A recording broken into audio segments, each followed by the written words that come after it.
Welcome to the SID View. Damn, cut me off like that. That's crazy. Just foul. Sorry about That's that. rude. You're ruining it. Hurt Happens. my feelings. Apparently, he's really tired of hearing that. So, Well, What? he was the one that got mad at Diego last week for talking. And he was like, "No, I'm not gonna do it now." and now Remy does it and pulls the whip You don't out. even want to hear it. Mm-hmm. Sid only likes it when he does it. Then why don't you start doing it? You want to keep working here. Stay off the drugs. Sid and I are. We're That was towards you, Preston. I by know the it way. was. I didn't know. It could have been any of us, honestly. No, I saw Sid point his finger. Oh, there you go. Mm-hmm. Well, lots to go over. What do you think Diego's doing right now? It's in the house On the of carousel. I feel like he's gonna. You know what? I feel like he's at like the top of the castle eating dinner, which you can do. He's consuming the megacorp. That's way slop. too normal. I think he's taking a nap Yeah. It's in way his too normal. Polynesian room. Yeah, he is staying at the nice hotel. Is he like by himself or go with the hubbies? I feel like it's a hubby thing to do. Like the Yeah. hubbies go to. He's on an all-female trip. No, it's a all hubby girls thing. and Yeah. Diego. His family Wow. and His the- wife, his two daughters, hubby, and Yeah, hubby's see. daughter. and little hubby. yeah, I feel like it's like the hubbies always go to. Yeah. Like I see his mom posting it all the time on Facebook. They go there all the Wait, time. no, Nick? Nick's? No, he's got to be. No. Is that a Racing. dunk on Nick? Oh, okay. Although Nick they doesn't did care send about me a Disney. picture of him with Winnie the Pooh, and I was like, oh, I didn't know Nick went down there with you. Why would Nick ever have a picture with Winnie the Pooh? Gonna have to think about this one. Wait. Don't tell me. One and the same. yeah. Well, he's in the chat. Missing Oh, he me, is? ladies. Oh, Diego is. Yep. Could you tell from the quote? Yeah. Yeah, Said true. it. sounds about right. Wait till we get to the pick'ems, Diego. Yeah, you're in for a rough ride, brother. Wait, we can actually ask Diego what he's doing right now. Yeah, we don't I'm really care, saying. do we? He's in his room. He's gonna chime in regardless. He here. Yeah, true story. Jacob, have you ever met Diego? Yeah, You have. I Okay. have. Yeah. I'm so sorry. Yeah. What'd you say? No, I know. I met him. I've talked to him a couple times. It Damn. Was it pleasant? wasn't bad. He's a funny guy. Yeah, I He's a agree funny with guy. that. He is a guy. He's the exact opposite of his brother, though. Sean is like short. I feel like get to the thing. You can talk to Diego for like an hour. That's Yeah. why he's usually the co-host. He Yeah. It's something different. He'll keep the thing going too. It's Little too hot, Remy? I think an eyelash fell in my eye, so Oh, I'm just Remy, crying we in got one 5 eye. seconds to show. This is dire. Yeah, I'm Yeah, crying. I'm Here we crying. go, everybody. Yep. Settle in. Hold on to her. What happened? Damn, no sound. Got you.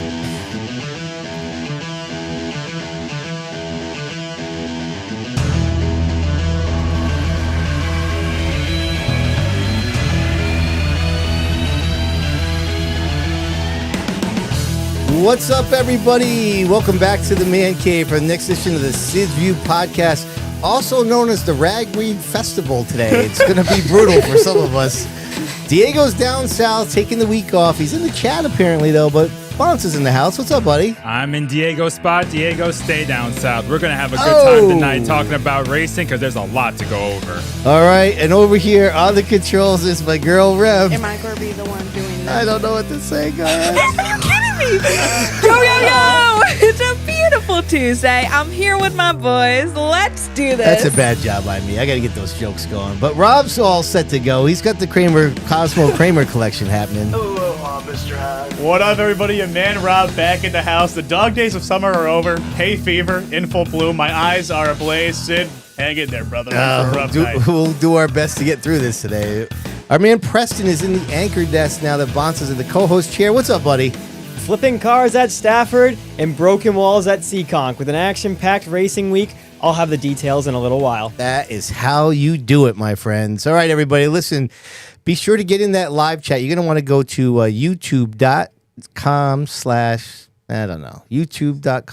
youtube.com/SidsView/join. Yeah, here we go. It's going to be one of them shows, everybody. Buckle up. Get in that live chat, $4.99 a month. You also get some bonus content on Thursdays, and you'll be able to participate in our Who Won the Week and modified Hard Hit of the Week segment. that we're going to get to in just a second. But we need to introduce, sitting in on the Seekonk Grand Prix hot seat, one of the most versatile racers in Southern New England. Jacob Rowdy Burns is in the house. What's up, buddy? Not much. Really excited to be here. Yeah, appreciate you coming in. We got a lot to go over. This guy has won, let me see, you've won races in 3 different divisions in the last 10 days at 2 different tracks. That's pretty impressive, my man. So we got a lot to go over. And let's get our friends over there at Monaco Ford started. You know how they do it with the old results ticker. Let's get them going. Top 5 finishers all over. Sid, they're giving you the black flag in the chat. What do you mean? 3 weeks, no joke. Yeah, it's bad job. Say you got to park it. Bad job by me. Yeah, it's bad. Well, listen, you know what? They'll get over it. Anyways, all right. So I think we're going to let's get right into the first order of business, which is now the Cause Central Auto Modified Hard Hit of the Week, shall we? Now, first thing we have to do is correct the record, because we were chit-chatting about how Luke Baldwin somehow lives in the New York area. Yeah, he's down in North Carolina, has been his whole life, so that's a bad job by us. But contacted him to confirm where to send the apparel after he confirmed he was not going to be up in the Northeast anytime soon. So, but he was super appreciative for the $500 that we sent, courtesy of Cause's Central Auto. I'm just glad that y'all validated Diego when he's not here. Yeah. Otherwise, he'd be unbearable right now, bragging about how he's right for once. He'd be giving Kenny a run for the money in the chat there, honestly. So we have 3 nominees this week for the Modified Hard Hit of the Week, but it only is going to take us 2 clips to show everybody what happened. Reminator, what do you got? All right, so my first clip is of Nick Hovey and Ron Midford Jr. Okay. So here we go. Sure. In third, digging on the bottom. And Hovey is digging up top. He's got a great run off the corner on both sides of the track. Oh, he gets bumped by Midford. Ouch. Right the wall. And the 76 and 16 are wrecked. Everybody stacks up behind. Dean Lambros in the 67 comes to a stop just before he hit the 16. Seen a lot of modified wrecks like that. Yeah. We've had a couple this season already. Yep. Yeah. All in the back. So both Ron Midford and Nick Hovey are nominees, and our third one is from down at the bowl, right, Rem? Yes. So we have Josh Zentek in the 81X SK. Bring it.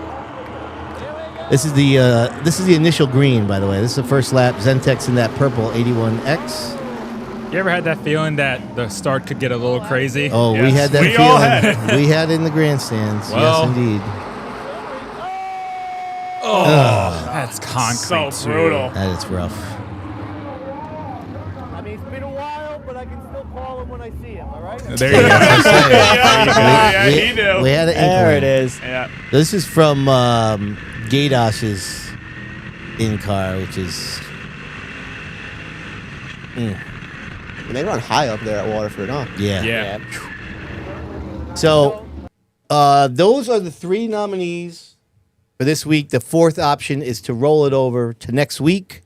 If you want, I'm going to start the poll. Let's get that going here. And, big shout out to our man, Kenny. He's in the chat. He's the one that gave us that footage from the Gaydosh one. So we're going to let that roll for the whole show. We'll get back to that at the end and determine the winner. Whoever wins with the most votes gets the $500 and a Sid's View podcast merchandise pack. All right. We got Listen, 25 votes and it's been up for like 10 seconds. Before- There it is. Before we get into it with the weekly update, our man Preston did some cool traveling here, Preston. You want to show the clip first here, or you want to tell us a little bit about where you went first? I mean, I'll tell you guys a little bit about the clip. It was Go a for really it. great time. I went up to Minnesota for a couple days. I got to go and watch World of Outlaws over at Ogilvy Raceway. We're going to go see some racing at Princeton and Casino as well up there, but we just didn't get a chance to due to rainouts. But the World of Outlaws was a great time. Yeah, that's all I can really say. The clip shows the rest. I mean, there was a big wreck on the first lap, but other than that, our man from Connecticut, David Gravel, also got 3rd place. So Nice. Yeah. Very nice. All right, let's show the clip here. This is let me make sure I get the audio up. So this is what Preston says. I did a bad job when I should have put it. Yeah, I didn't know I needed to turn it sideways too. These wing sprint cars are Fast. crazy. When you're right on the fence, you get pummeled by dirt. Yeah, that's why you don't stay right at the fence. I mean, some people, that is the reason why you stand there. Says the guy who sat in the front row of Thompson. And Atlanta. They got a roller. So many people were confused because it happened right up like on the wall. Yeah. Yep. He tried to send it in 3 wide and it just didn't stick. And it was his first time with Big Game Racing, I believe it was. I don't know. And he just sent it a little too hard. The balance of those cars is so unique. The moment you get even the tiniest bit upset, it's just prone to weight shifting, more so than the street stocks at Stafford.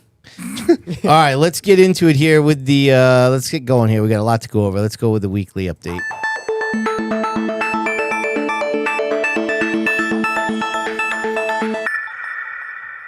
Sponsored by Fowler's Auto Wrecking. Wednesday at the Waterford Speedbowl and the Super X cars, Ben Pollard won his second 40-lapper of the season. And Dude, he's tough to beat down there, man. He is. yeah, he's had a really good season. And those 40-lap wins, I mean, there's an extra test when you run double the distance, or not double the, but extra distance, longer races, 40 laps. I mean, Yeah. it's really impressive. In the X cars, Brandon Plemons getting to the top this Wednesday for his second win of the season.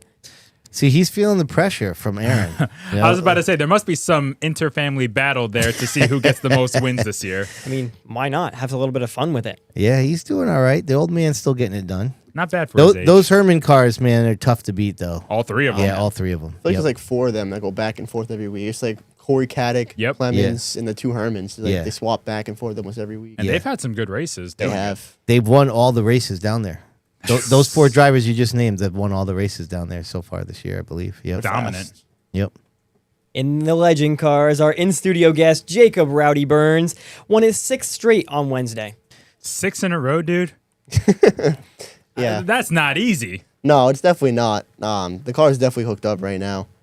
The car count wasn't as high as this week, but I mean, even with the higher car counts, the thing still shows. I mean, I just rip it around the 4th groove. I mean, I hit the flat once, and that was scary, but On the top. yeah, on the top, it was fun. You try new things every week, and just hope for the best.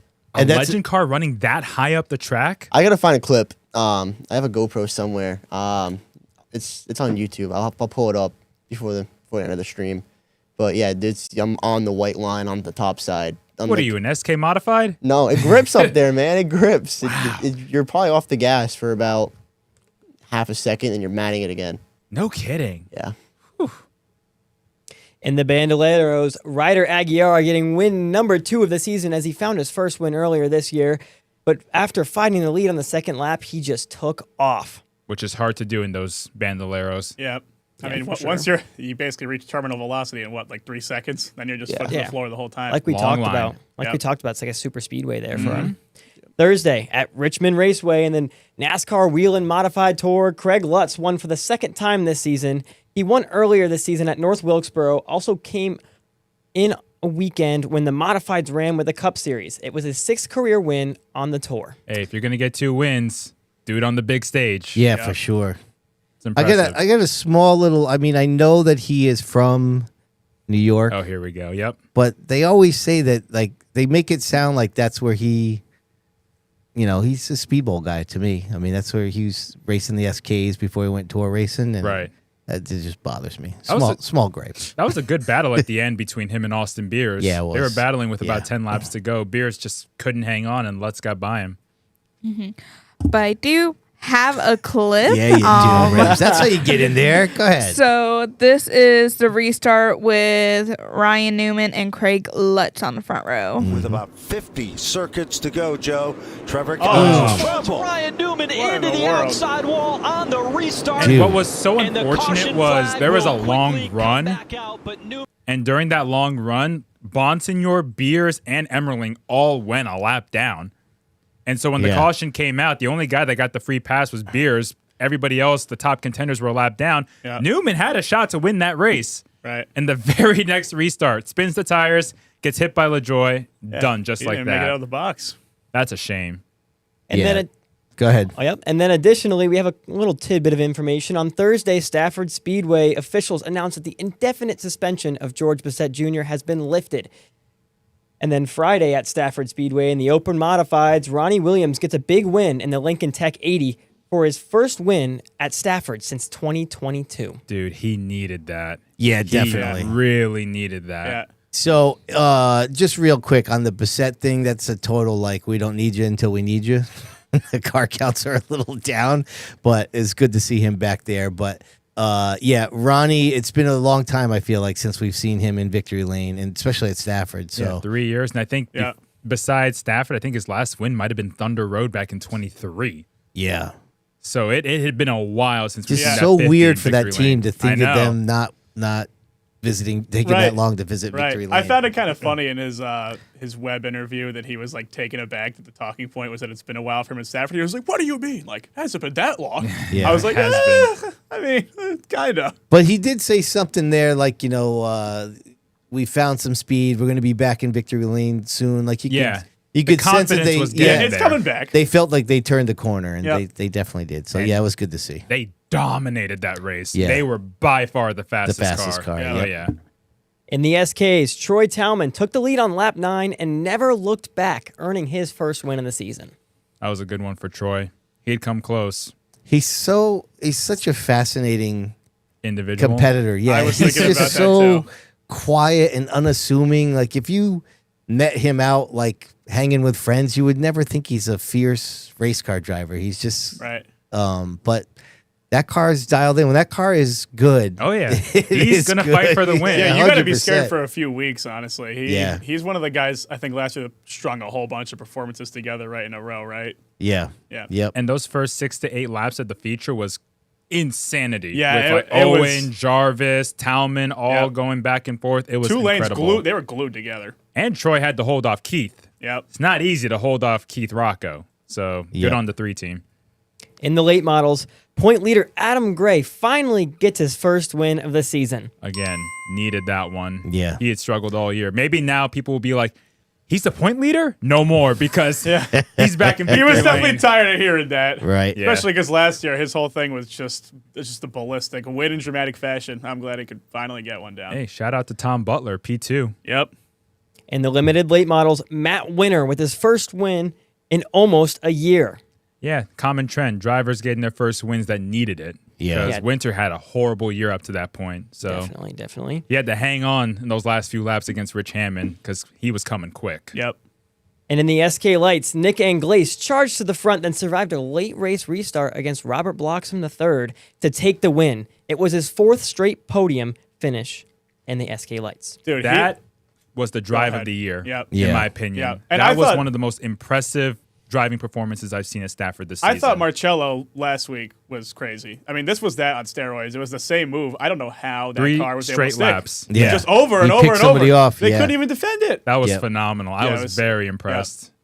In the street stock, Aaron Plemons took the lead from Burt Willett with 3 laps to go for his 5th win of the season at Stafford. And he kept it clean, those two, because they got together in the last lap last week, and then they battled it out clean this time around. So good So on I Aaron. had to. I didn't watch that race live. I was still walking around the pits, but I saw both Mike Caprio and the Monahans on my way up to Oh. watch the rest of the races, and They both were good. yeah, and this whole Speedbowl hacks thing is. I'm kind of digging it. I like it. I do too, man. I like the invader. Yeah, I'm into it. angle. Yeah, No. I didn't. I felt like Caprio got a little bit of a raw deal having to pull in on that.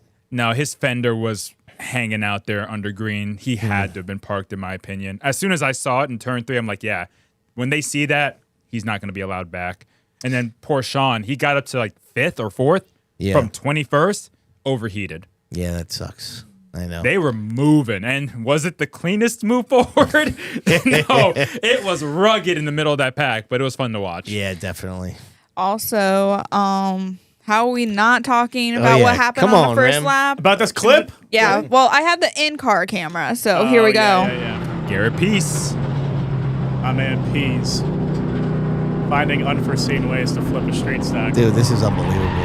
Yeah. I mean, you're like, yeah, he's going to hang on to it. And it did not hang on.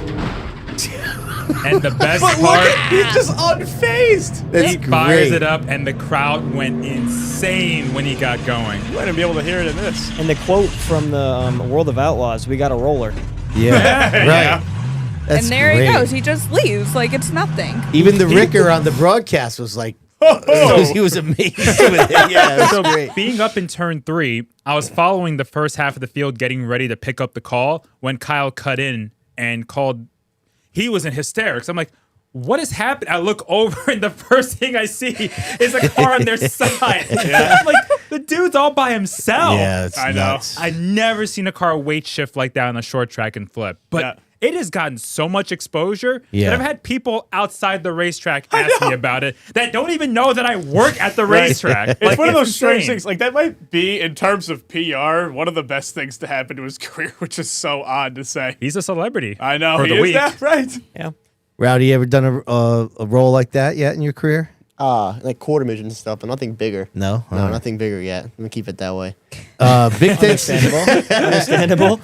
Big thanks to Brandon for sending us that clip. Oh, That's yeah. that's some epic GoPro footage. Yeah, good stuff. And Friday at Seekonk in the Pure Stocks, Brent Robideau does it again, not just for the second time, but the fourth time going to the checkered flag.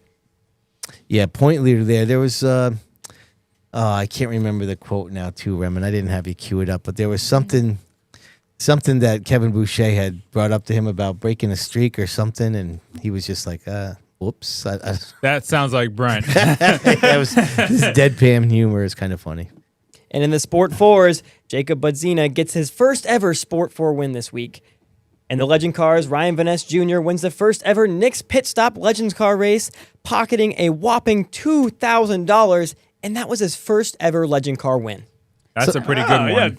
Yeah, It's not like us to try to torture our in-studio guests, but we're just going to have to play the clip on this one. Here we go. Push him off the corner. Sylvia slides up, burns down to the bottom. That's off of Rowdy in turn the number 13. 2 as they Beautiful drag car. race Yeah, I was down gonna into say, I like the 3. paint there. Vanessa winds up that outside lane. 3 laps to go. 4 cars in the dogfight. 4 cars fighting for 2 spots into turns 1 and 2 with Sylvia clinging on to that lead. This is Are you a just great waiting, race. Jacob? High quality audio right here. So he had a lot more Jacob drive Burns. off than I did, Behind and I him, a just double couldn't wide get battle on for it the compared to third what spot. he did. Vanessa winding up and on the outside. Twin You're twigs trying. around. 2 more circuits to go. And Vanessa working that outside. Burns down to the inside. Vanessa to the outside. 3 wide for the lead. Down into 3 and 4. White flag is in the air. Oh my gosh, they're almost Vanessa 4 wide. Yeah, they're That's trying insane. for it. Number to the top. Can he hold on with Parsons working the Oh. Oh, that Come hurt on, your man. momentum. down low. Vanessa up top into 3 and 4. Vanessa almost like Pepe way the hell out there, huh? Right. Rocking the high groove. Phenomenal. Oh my God. What a great What finish, the too. hell? It wasn't Yeah. like just for there for a second. It was all the way to the checkers. Yeah, that's Yeah. crazy. So I Great don't know if finish. you Jacob know. disagrees. Yeah, I don't know if you know, but he wrecked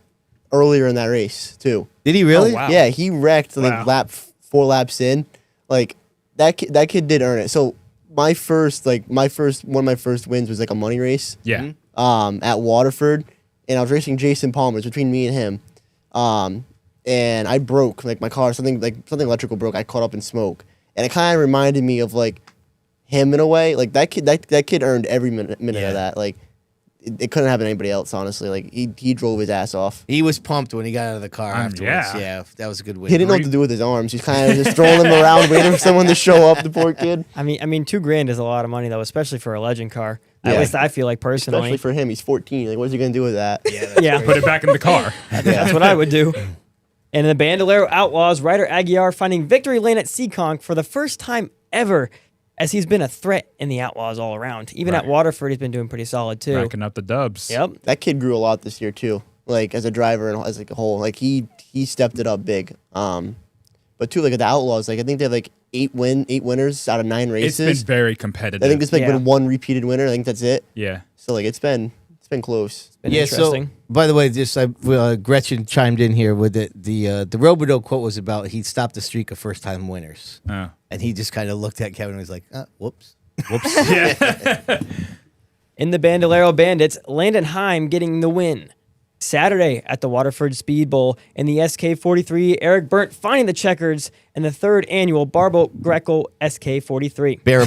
Oh, Barrel. Oh, there it is. It's fine. Hey, one slip up for the first time is doing pretty good. You're on a generational run right there, man. I hope so. Mm-hmm. And good. then, Sorry, good on yeah. Eric. Yeah. He was my pick, by the way. Just want to mention that. Yeah. For what? But We don't track your on pick'ems. Saturday, like the Sid Oh, View yeah, and the pick'ems. Sid View Yeah, I was gonna pick'ems he say. was. Yep. But John Pulio He was the show. was the show. Yeah, he was That flying. was Got my put in pick. the wall, Yep. came back through the field, slide job after slide job, and got back up to second. That was fun to watch. Yeah. yeah, most definitely. And then in the late models, Ryan Morgan returned to the Speedbowl and came out on top of it. Oh, I'm losing track of stuff. Of an aggressive battle with the point leader, Devin Deshays, for the victory. That was a fun one. Yeah, that was. Go ahead, Rams. Go ahead. Well, there is a fun ending, and I will show you 2 parts of it. A fun ending. Deshays had led a lot of this race. Yeah, so Deshays in the 64. He's the point leader. Ryan Morgan, this is his first race at the bowl, I believe, this year in the late model. So by this point, Morgan took the lead by running Deshays up the track a few times. Yeah, he was.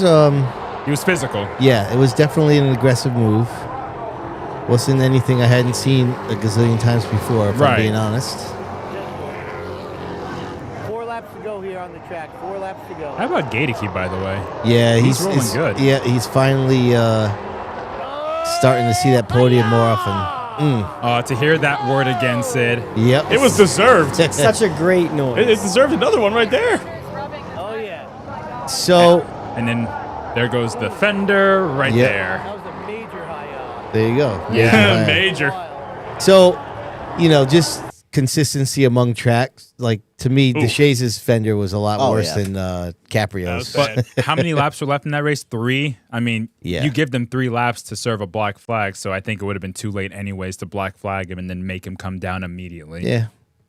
Anyways. I don't know if Yes, anyone come on, also let's saw go. the podium Come interviews, on. but here you go.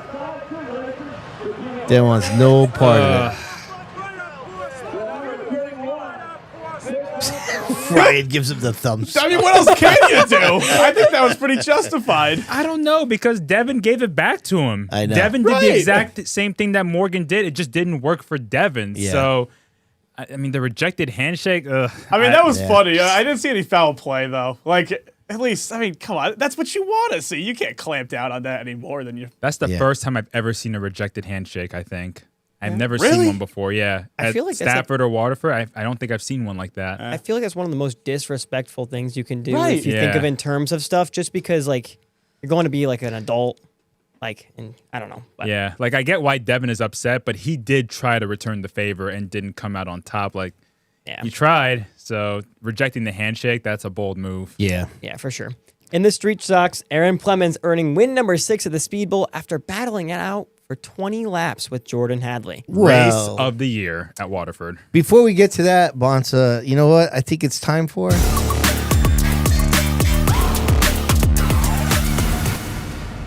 So we had a few different people we were thinking about for quote of the week, but since Aaron has been on such a hot streak, we thought we would go to the cold open of the Street Stock Sid's View episode. Go ahead, Rems.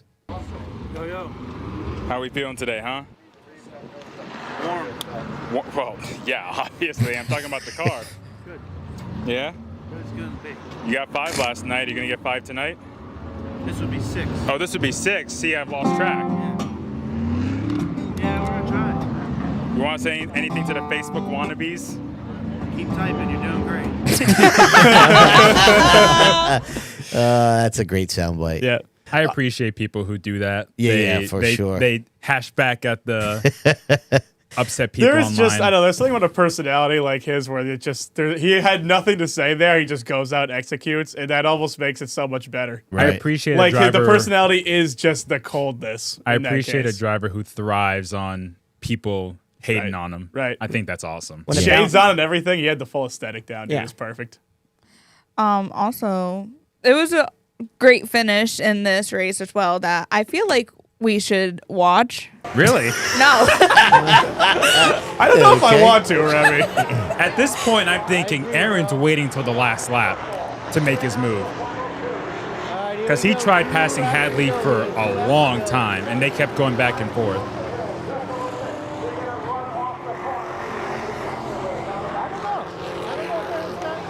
So I was just waiting, coming to the white. Turn 1, he's going to go for it. And you know Hadley's going to block. Here it comes. You know Hadley's going to pinch him.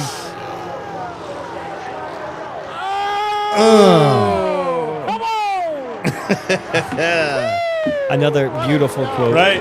What's crazy to think about is that, yes, that was an amazing finish, but even that clip almost doesn't do the race justice. No, it like was the way that they amazing. were separated at the beginning of that clip was the farthest they were separated for that entire feature. That was the race of the year at I Waterford, agree. in my Yeah. opinion. I had And those 7 two cars. had great battles, Right. but that is what race fans want to see. They didn't wreck. They went back and forth. It was physical. It's street stocks. It's going to be physical. And even though they weren't exactly the happiest with each other, I mean, what do you expect? That's perfect. It's Yeah. It's they don't really like each other. It's really intense, but it's not. They're not taking each other out. They didn't wreck race cars. That's right on the edge of when a rivalry is freaking awesome. Yeah. I love it. It's great. And for the people that say 7 cars can't have a good showing and There a you good go. race, they absolutely can. And Yeah, you well, go.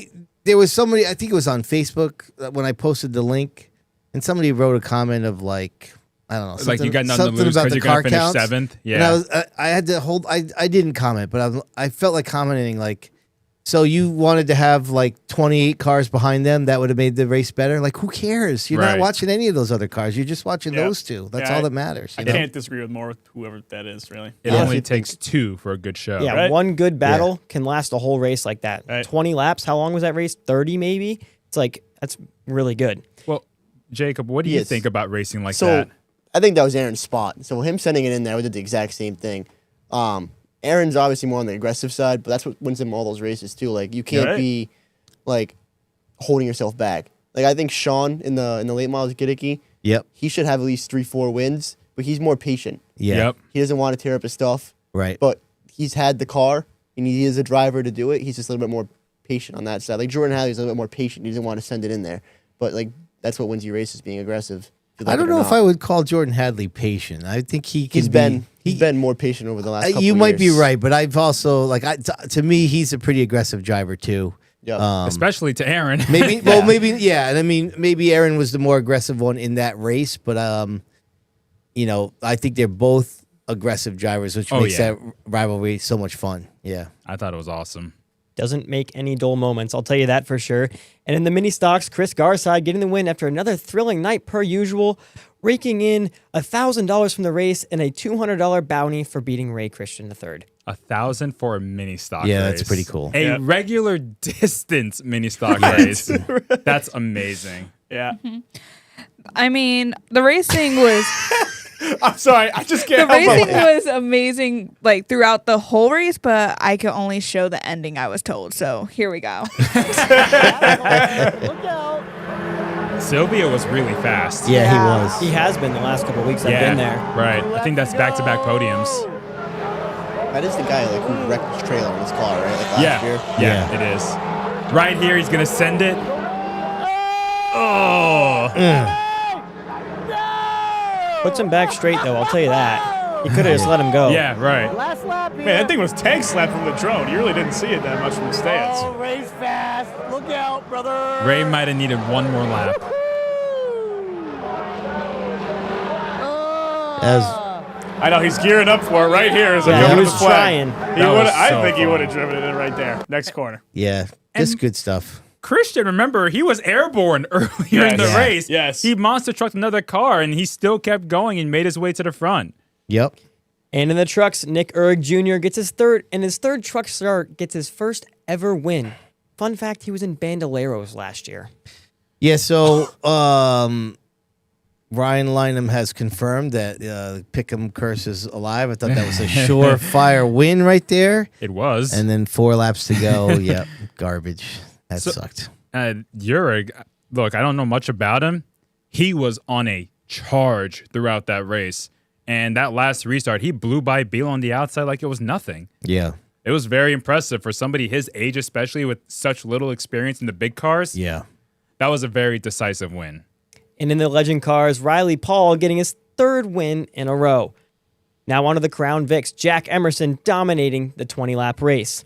I'll tell you what, the Crown Vics was actually not as bad as I thought it was going to be. That battle for 4th and 5th was pretty exciting. Yeah, they weren't battling for the win, but at least they were kind of mixing it up. Yeah.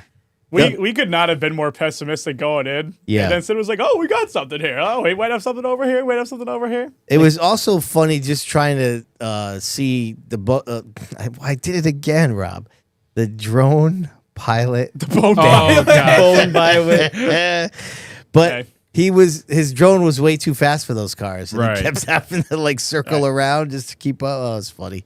I think the more they race, like years to come, they're going to figure it out more and more and more and be closer and closer. Yeah. Yeah. They got, 7-8 cars last week? Yeah. Yeah, I mean, if Compared they to get starting like off with 3 4. more out there, they'll have something pretty nice, I think. Even I like mean, we those were cars are conducive to the track. We They were really talking, though. We were just talking about how 7 cars can still put on a show. Right. So it's just going to take time, and I feel like once they get that, they're going to look really good.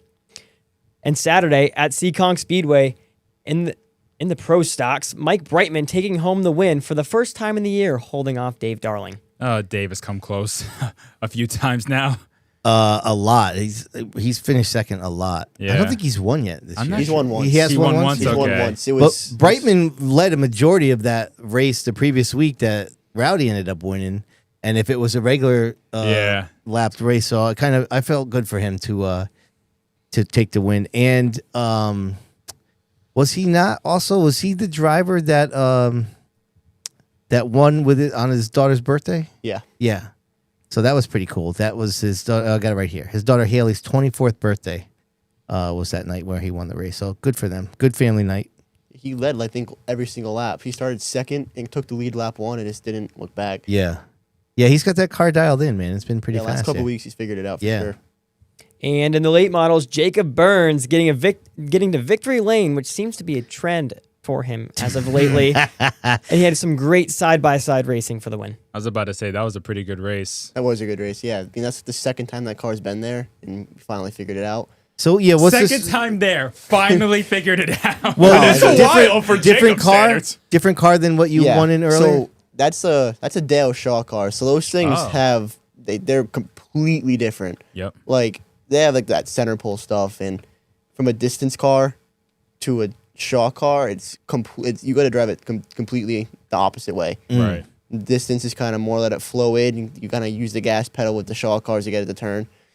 So it's a little bit different. You got to adapt to it, but I mean, Derek's a really smart kid. Yeah. I'll give it to him. He figured the setup out within 2 weeks in that thing. So all the credit goes to him. Well, it's no better time to maybe do some of this. So, as with the quote of the week that we did previously, big thanks to our friends over there at Mid-State Site Development. I just checked in with the peeps over there at Seekonk to find out if there has ever been another person like our man Rowdy here who has won in 3 different divisions at Seekonk in the same season. Pro Stocks, Late Models, and Legend Cars. And they said to the best of their knowledge, no one else has ever done that in the track's history. So that's pretty cool. Wow. Yeah. I didn't know that. Yeah, that's pretty impressive, man. You're a pretty versatile racer, winning in a lot of different cars in the same season. It's pretty cool. Yep. It's such an obscure stat that he didn't even know. No, I didn't know, honestly, at all. Good stuff. All right, Preston, what else you got? All right, and the sportsman Cody Lambert winning another feature this year after passing his brother Jeremy to get to victory lane. That was a pretty good battle. They were side by side for a few laps there. So he blew a rear end last week too, in a motor. And he in put the it Triple back. Crown race? Yeah, and he put it back together and just stick stomped the field. Honestly, he wasn't even close at the end. Seemed pretty quick, yeah. And in the trucks, Jake Veneta took the win in a race that had a lengthy delay due to Mike Valero hit the turn 3 wall pretty hard. Caballero. Oh, yeah, I dropped the C. It That's took right. over half an hour to repair the wall before action could resume. Mike injured his back in the wreck, which will sideline him for the rest of the season. We wish him a speedy recovery. All right, so let's just go to. Why don't we go over to Fro's camera first here, right, with our DRC electric. Yeah, usually I obnoxiously present this message, but this time a little more genuine. We're sincere this time. Yeah, We're sincere for once yeah, on the podcast. Yeah, busting up your back is not fun, man. As I gotten older, I've had some back issues, and they can be painful, and I can only imagine. Rowdy, you were saying you were in the pits, almost on the. Tell us about that. You can hear it. Like, I'm on the farthest side away from the pits, and you could hear it all the way back from there. Yeah. The impact? Yeah. Yeah, crazy. It was a big hit. Remy's got the clip. Go ahead, Remy. Yeah, And they don't do. have safer barriers either. Danny No, Rick it was in a rock. It was just a Mike concrete Duarte wall. all in tow, and here comes Heilborn up to the outside. contact! Trouble down. my goodness. Heilborn get together. It's bad when and you break red the concrete flag out wall. immediately Seriously. as Right there's Mike like that little Cavallero lip. takes a Yep. hard hit That's the first down time I've into seen turn that. That's number 3. gnarly. Yeah, that's. Helger. That That's almost pretty happened to intense. Austin Beers, remember? In the Monaco Yeah. Modified Yes. race. He Yeah. barely missed having a similar impact. Yeah. I can't believe that the wall cracked like that. That's crazy, Yeah. man. What an impact. I think the last time that happened was like on a powder puff at Seekong, and they said they cost like $20,000 to fix it. Wow. What? Yeah, because it goes under the ground too, and it comes up. So they got to replace like the whole. Yeah, It's that's rough. Now, was that Jake's first win of the year? second. Second win. Because Second, yeah. it seemed like he was struggling a little bit in recent weeks. Yeah, so last year he didn't win at all. Yeah. And he had like 4 wins the year before that year. So And he won a was- championship a couple years back, didn't he? I don't know. I Okay. think he might have. I'm not. Sure. I don't think so, but I could be No, wrong. Rick Martin won the last 2. Yeah. Okay. Yeah. Yeah. And additionally, this Friday and Saturday is the last week of regular season at Seekong Speedway before their playoff format. Now to Saturday. Hold on a second. Rowdy, how do you feel about this chase format? Boo. I hate it. Straightforward answer. Like it. All right. Good man. And Saturday at Monadnock in the Modified Racing Series, and the 78 machine, Brett Meservy parks it in victory lane for the first time. I Yeah. can't believe that was his first win of the year. He's been fast in the MRS, but just couldn't put the whole race together. But that was good for him. He needed that. He's had some good runs this year and have not had the results to show it. Saturday at White Mountain in the Pro 4 Modifieds, Rob Riccardi takes home the win for his 3rd win this year, with Randy Clark coming in second for the 2nd week in a row. That's redemption, I think, for Riccardi after he spun out of the lead at Waterford not that long ago. Yeah, right. And Friday at Richmond in the NASCAR Craftsman's Truck Series, Corey Heim wins the race weekend, getting his 7th victory of the year as the regular season comes to the end. The Seekonk native Gio Ruggiero finished the season in 12th place, just barely missing the playoffs. That sucks. Damn. Yeah. Hey, not a bad first year for Gio, though. No, not at definitely all. not. I mean, Definitely you not. can't knock the kid. It's a tough transition when you're racing those truckers. Yep. Rowdy, what were you saying earlier? You raced, what, quarter midgets with him back in the day? No, so Legends. Oh, legend cars. Yeah, okay. legend yeah, cars. Yeah. Okay. yeah. And then Saturday at Richmond in the Cup Series, Austin Dillon getting the win, with Ryan Preece finishing 35th after some brake issues. Preece is 94 points out with only Saturday's race left at Daytona, so he needs to win this. Oh, That's the boy. only way Has he's to. getting in. That's the Yeah. only way Well, you can get in. Austin he- Dillon's win completely flipped everything. Yep. Yeah. I mean, there's even like Tyler Reddick is like at risk of missing. I mean, there are Yeah. guys that I thought were absolute locks at the beginning of this year that are out. That's the win in Yeah. your in system. It's awful, but Definitely different interesting. topic. But in different news, O'Reilly's Auto Parts will be taking the main sponsor of the now NASCAR Xfinity Series, and this will be in effect as of January 1st, 2026. The NASCAR O'Reilly Auto Parts Series. Yeah, don't roll off the tongue too well, does it?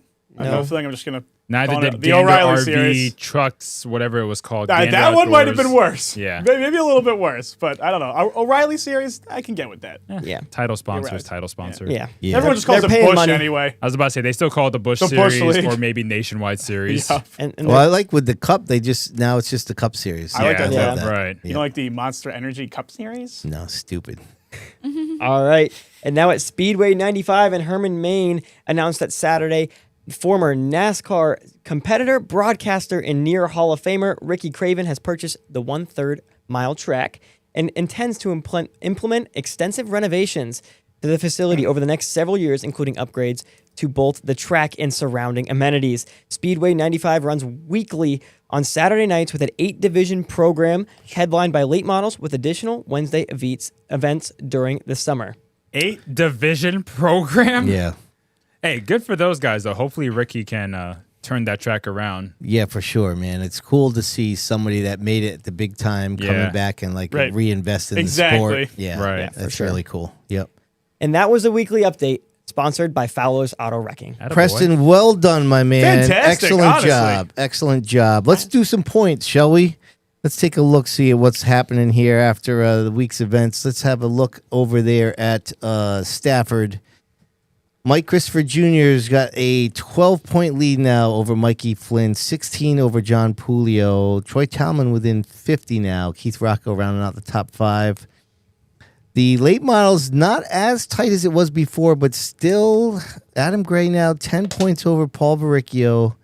Daryl Queen. Sorry, buddy. Is in 3rd place now. Gamba Quarterdeck to 4th. Meg Fuller, here's the big shakeup now, is in the SK Light. So Meg Fuller now is the point leader. Let's see there, by 12 over Amanda West, and 24 points now over Nick Hovey, and 26 over Nick Anglais. So that is all kinds of tightened up. Yeah, that's going to be a lot of fun to watch. And Anglais is the hottest driver right I now. know. It's 4 podiums in a row, right? With this last week? Yeah, 2 wins, 4 podiums. Gonna get interesting. So the limited late models, Travis Hydar, the rookie, now has a pretty nice point lead there. Rich Hammond's having a good season. Jason Lafayette, since he had the point lead and won his first race, has had some bad luck. He's now 52 points off the lead. It is sad. It's been very much luck for that team, too. Yeah. They're just getting caught up in a bunch of messes. How do their points work? 2 points per position. Yeah. It starts at 50 Back to for basics. the winner. Yeah. No playoffs either. Don't get excited now, you CCon guys.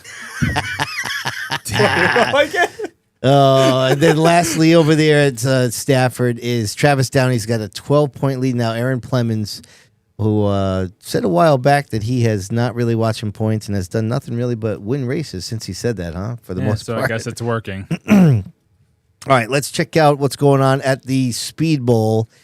So Andrew Moeller now's 21-point lead in the SK Modifieds over Flannery, Timmy Jordan, Eric Burnt, Todd Owen.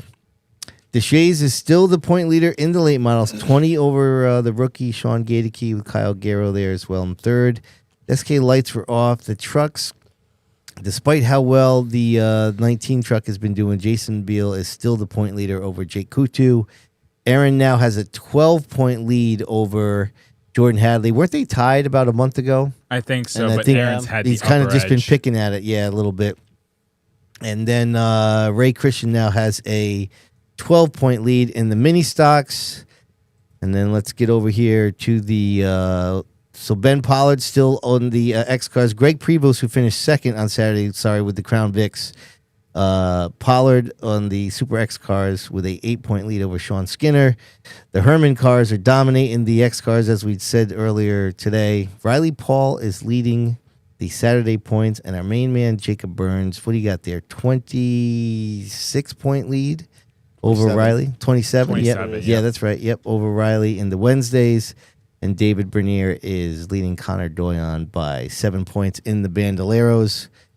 So let's do Seekonk, shall we?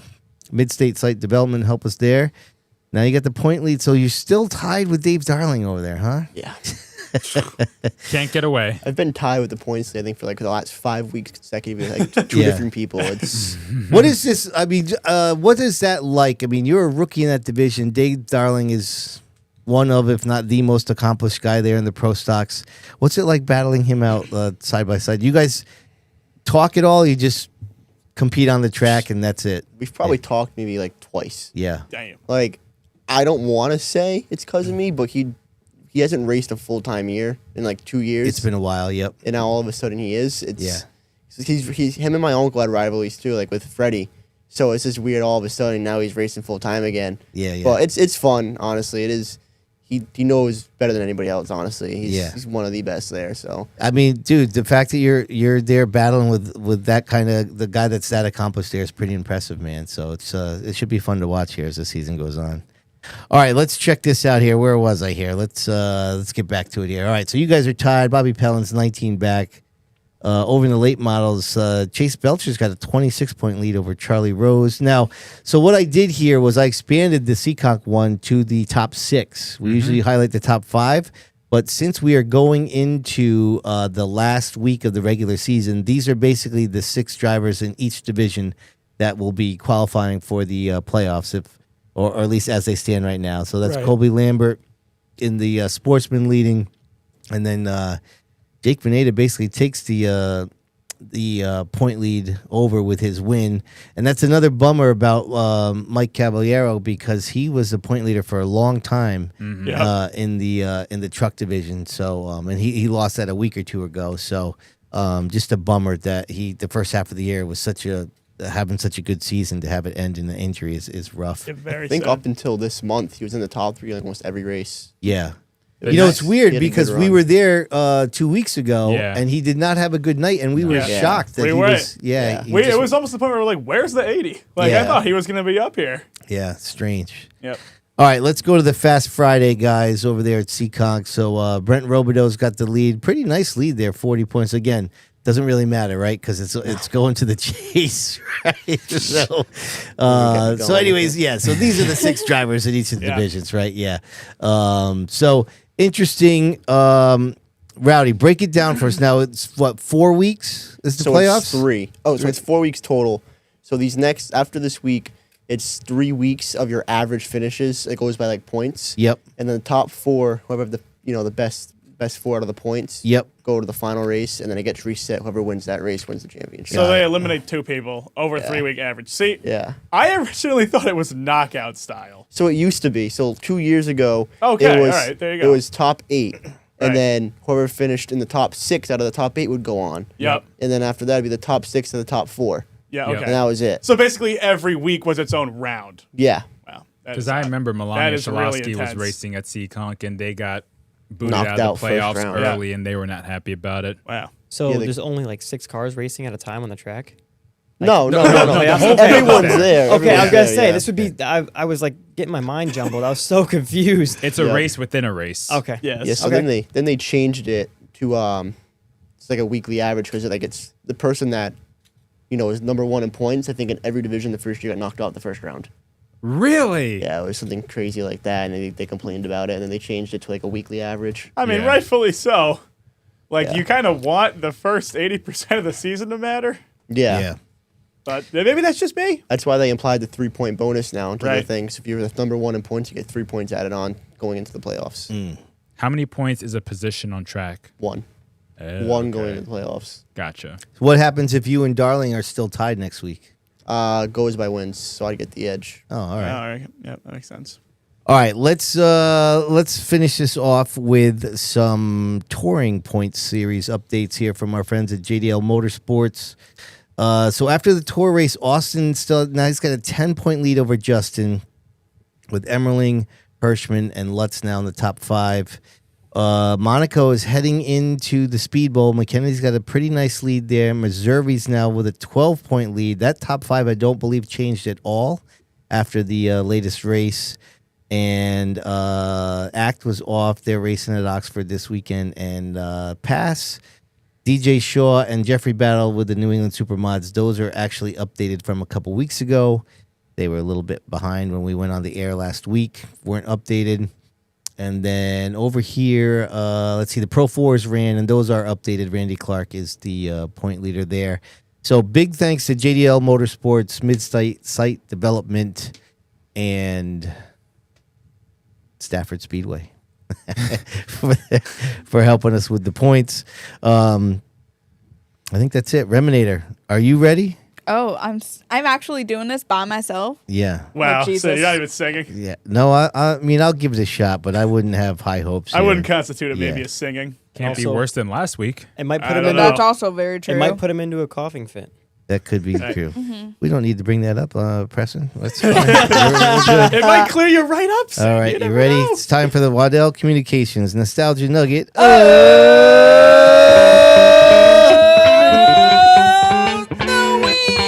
You don't have to scream it. What the hell was that? Bottom tier. That couldn't be any more loud and off keys I've ever heard in my life. Oh my God. Got a better shot me doing it, man. I would've coughed up a lung. All right, so anyways, listen, the Nostalgia Nugget of the Week. This week, we're going to pay a little tribute to the Oxford 250. Of course, that's the big weekend coming up there at Oxford Plains Speedway. This was an event created by the owner at the time, Bob Bear, in 1974. And the inaugural race, 21-year-old Joey Carafas earned the win after race leader George Summers ran out of gas with 3 laps to go. It was originally a 200-lap race, but expanded to 250 in its second running. It has mostly been a pro stock race, although from 2007 to 2012, it was a late model race under ACT-style rules, although it was not an ACT championship point race. It's one of the most prestigious stock car races in New England, if not the country, and has attracted the biggest stars not only in the Northeast, but even on NASCAR's highest levels. Oxford 250 winners who have also won on the Cup Series level include Jeff Bodine, Kevin Harvick, Kyle Busch, and Maine native Ricky Craven, who we talked about before. Near Hall of Famers Dave Dion, Ralph Nason, and Mike Rowe, along with Travis Benjamin, have all won the Oxford 250 3 times. Nason won it in 3 consecutive years, while both Dion and Rowe have won it in 3 different decades.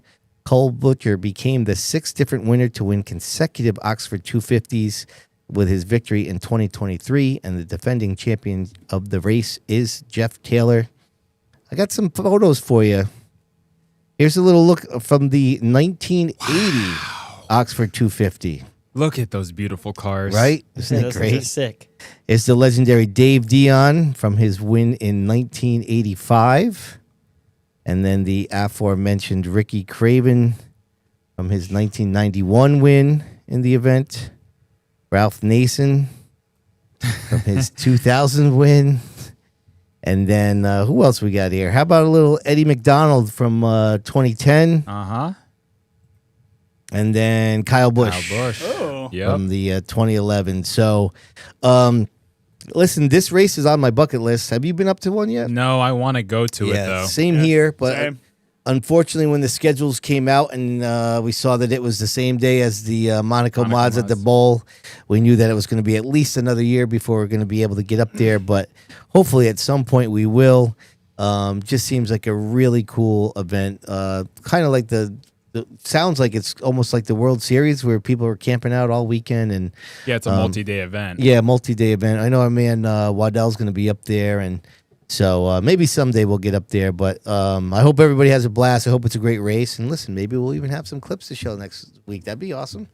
So, all right, Rob's ready down in the bullpen. Let's keep things going here. It's time for the old popcorn stat chat.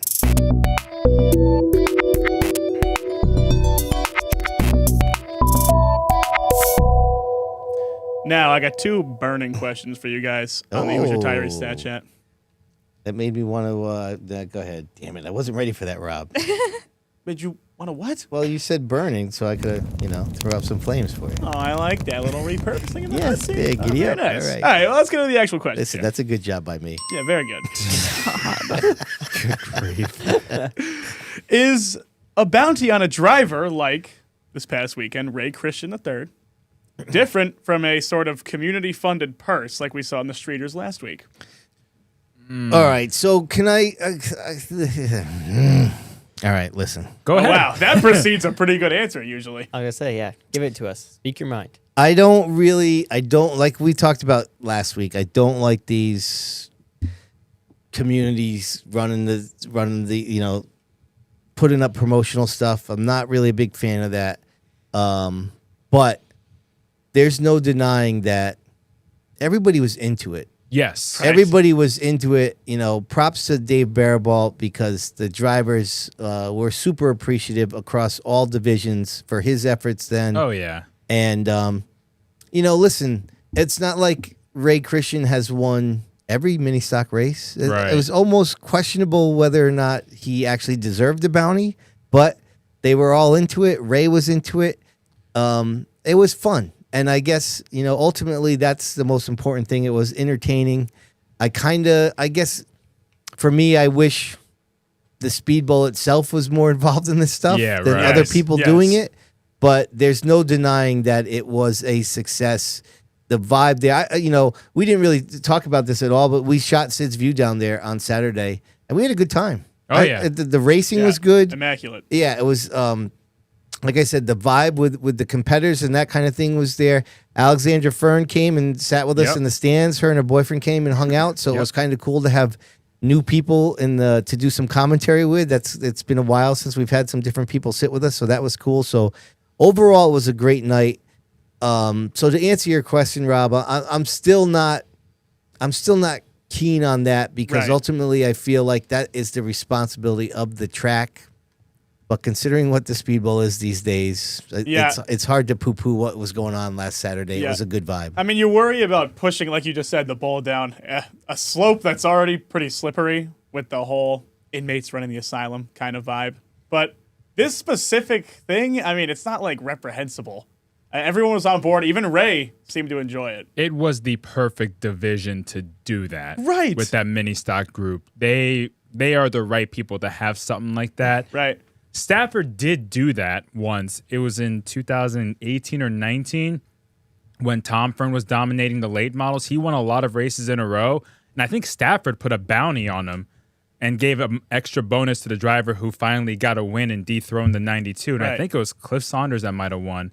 So it's happened before, but that was, I think, Stafford promoting it, not the community. Yeah. But I think there's no direct yes or no. I think it just kind of depends. Like for the mini stock deal, I had no problem with the bounty. I mean, Ray won 4 of the last 6, so is that enough to constitute a bounty? I'm not sure. But it was the right group of people to do it, and I think that just added to the fun that division has provided. Yep. Yeah. Yeah, absolutely. I agree on the fact of it was the right division to do it because I feel like if we might have done it in a different division, it could have gone a different way for certain drivers, wrecking people, etc. So I feel like all of those guys being like a big family there, it made it a lot more entertaining. Right. You know who deserves a bounty? It's the guy sitting in our studio today on no Wednesday kidding. nights. He's killing them. Don't give him any ideas. No. No. There is a bounty. It's called the Seekonk playoff system. Yep. All right, Rob, before you continue, let's give a Yes. little update, shall we? On the Cause Central Auto Modified Oh, Hard Hit of the yes. Week. So it's back and forth. At times it looks like it's a barn burner, and then it's not. Nick Hubby now 50% of the votes. Josh Sentek at 30. The rollover to next week, 16. Ron Midford is at 4%. 90 votes are in. Hubby's going to be tough to beat, but there's still about 60-something plus members that are eligible to vote. Who knows if they're out there? That Maybe is they're true. still mulling it over. Rob, back to you. Now, I got one more for you. I get a little, kind of a quick stat chat this week, but again, trying to talk minimally. If you miss a shift on a restart, and they all stack up behind, well, some people would say that, yes. Okay. You miss a shift on a restart, and you cause a wreck behind you. Yeah. Should you count as a caution car? I don't think so. I don't know. I've never. Part of it's because I've never heard of that happening, so I feel like it'd be weird to start calling them a caution car. I don't know what is a caution car anymore. Can I just say in the SK race, my man Flannery had some issues. Oh, yeah. Right? Yep. Came down on the apron on the front stretch and then like drifted up in the turns, I believe into Timmy Into Jordan. into and then Timmy Timmy and then Jordan into JP. JP spun and Pulio was the only caution car. Like, Should be like an all through type of deal. but isn't it? I mean, you can go back to the none of that the would have truck happened tour. if Flannery. Listen, I'm not saying Flannery was being malicious or tried to do anything malicious. I don't think that was the case. But Pulio spun because of Flannery's move. And in the truck tour, don't they count every truck that makes contact in an incident as the caution Right. car? yeah. Even if you get just clipped. That's kind of Yeah. like that's all the way at the other end of the Yeah. spectrum, right? Yeah. But going back to missed shifts, I don't think you can count them as a caution car because they weren't involved in the wreck. Right. Well, They But call they it- were, could- quote, involved. You There's a can make stack the up. argument that they caused the wreck, though. Yes. I don't know if that warrants a penalty, though. And then also, if you think about it, certain people go and say, Like Tapley's in the chat. What's he saying? Every accident is can be Tapley's a slip not up. chimed So in I mean, yet. and that's a slip up as well. So Right. kind of are causing that accident. Jacob, what do you think? It all depends on the scenario too, honestly. Like, no one could hit you, and the guy in last pile drives the guy in second to last. What do you do in that scenario? It's Right. Or like if you're driving in a race and someone hits your bumper and they spin out, like, what do you? You're pretty much making contact with them. You went slower than they did. So it depends on the scenario, honestly. I just think that's a very slippery slope that Yeah. could lead to questionable gray areas that Yeah. wouldn't make things any better in terms of officiating. Yeah, I mean, I'm leaning no. Again, like you just said, there's a lot of abstraction and kind of arbitrary calls made in officiating, which you have to do at times, but it's the reality of it. And I'm just thinking, like, all right, if we start calling that, then, like, okay, who's to say I get loose off of 4 and 2 guys are side by side in the corner, one of them checks up slightly for me and they wreck. Like, am I now a caution car because I caused them to check up? And like if there's a stack up, anybody who's in the stack up, because you know it's going to accordion back and everyone's going to hit everyone. Is everybody that gets hit a caution car technically? Well, the two officials in the chat, Scott Tapley and Rich Keeter, both say the same thing. There's no way for them to tell if it's a misshift or not. That is a in good real point. time. Yeah. Like Right. Seekonk has a rule where like certain cars can and can't shift on restarts. Like the Activate models, those things, like there's such a long radius to pull it down from second to third gear. Yeah. It's terrible. But like legend cars are quick shifters. Like so it's all, I think it really depends on what cars should be able to shift and which cars can't. Yeah. It would solve a lot of your problem. Well, another aspect too is that some drivers stay in high gear for restarts, That is whether true. it makes sense or not. So let's say somebody in third, it looks like he missed a shift or she missed a shift, when in all reality, They just slow off the were in mark. high gear, Right. so their acceleration is super stunted because they're already at a low RPM, Right. and so it stacks everybody up. It's not a miss shift, but it looks like a miss shift. I'm leaning no. Same. Yeah, I would say the same as well. It just Oh, yeah. Yes. Sean Monahan, yes. You are correct as well if you need that to be said on the air. What? Okay. Sean, you what I are said? just so smart he and feels correct. slighted. Yeah. He feels slighted. I guess so. Well, that's a wrap on the chat, ladies and gentlemen. That's it? Oh, good job by you, buddy. All thank right. you. Yeah, Thank you. very swift and concise little stat chat. We appreciate it. Any longer, I'm gonna need some of those. What are those called? The drops. What do you want? Something like this, or what do you need? Oh, Cough cough drops. drops. But say let's just crack the whip a couple times for good measure. Oh, all right, yeah. Now I'm screwing things up. Let's just get to the did you know, shall we? Yeah, That's it's probably enough the best playing option. around. Let's go.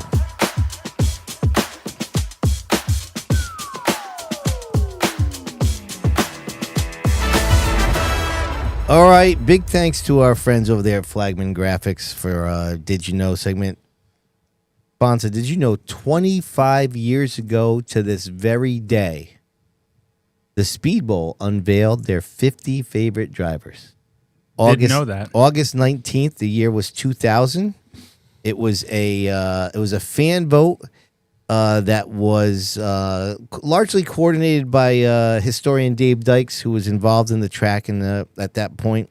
He actually published a book celebrating it. It was part of the Speedbowl's 50th season celebration. We did a short segment about it in the Speedbowl documentary, which I believe Reminator is going to queue up. I do. I had started to become a little bit more of an enthusiast about the history of things. There was a fan vote to try to get the 50 favorite drivers. Part of our whole 50th anniversary celebration. We try to do a lot of different stuff. We came out with the book.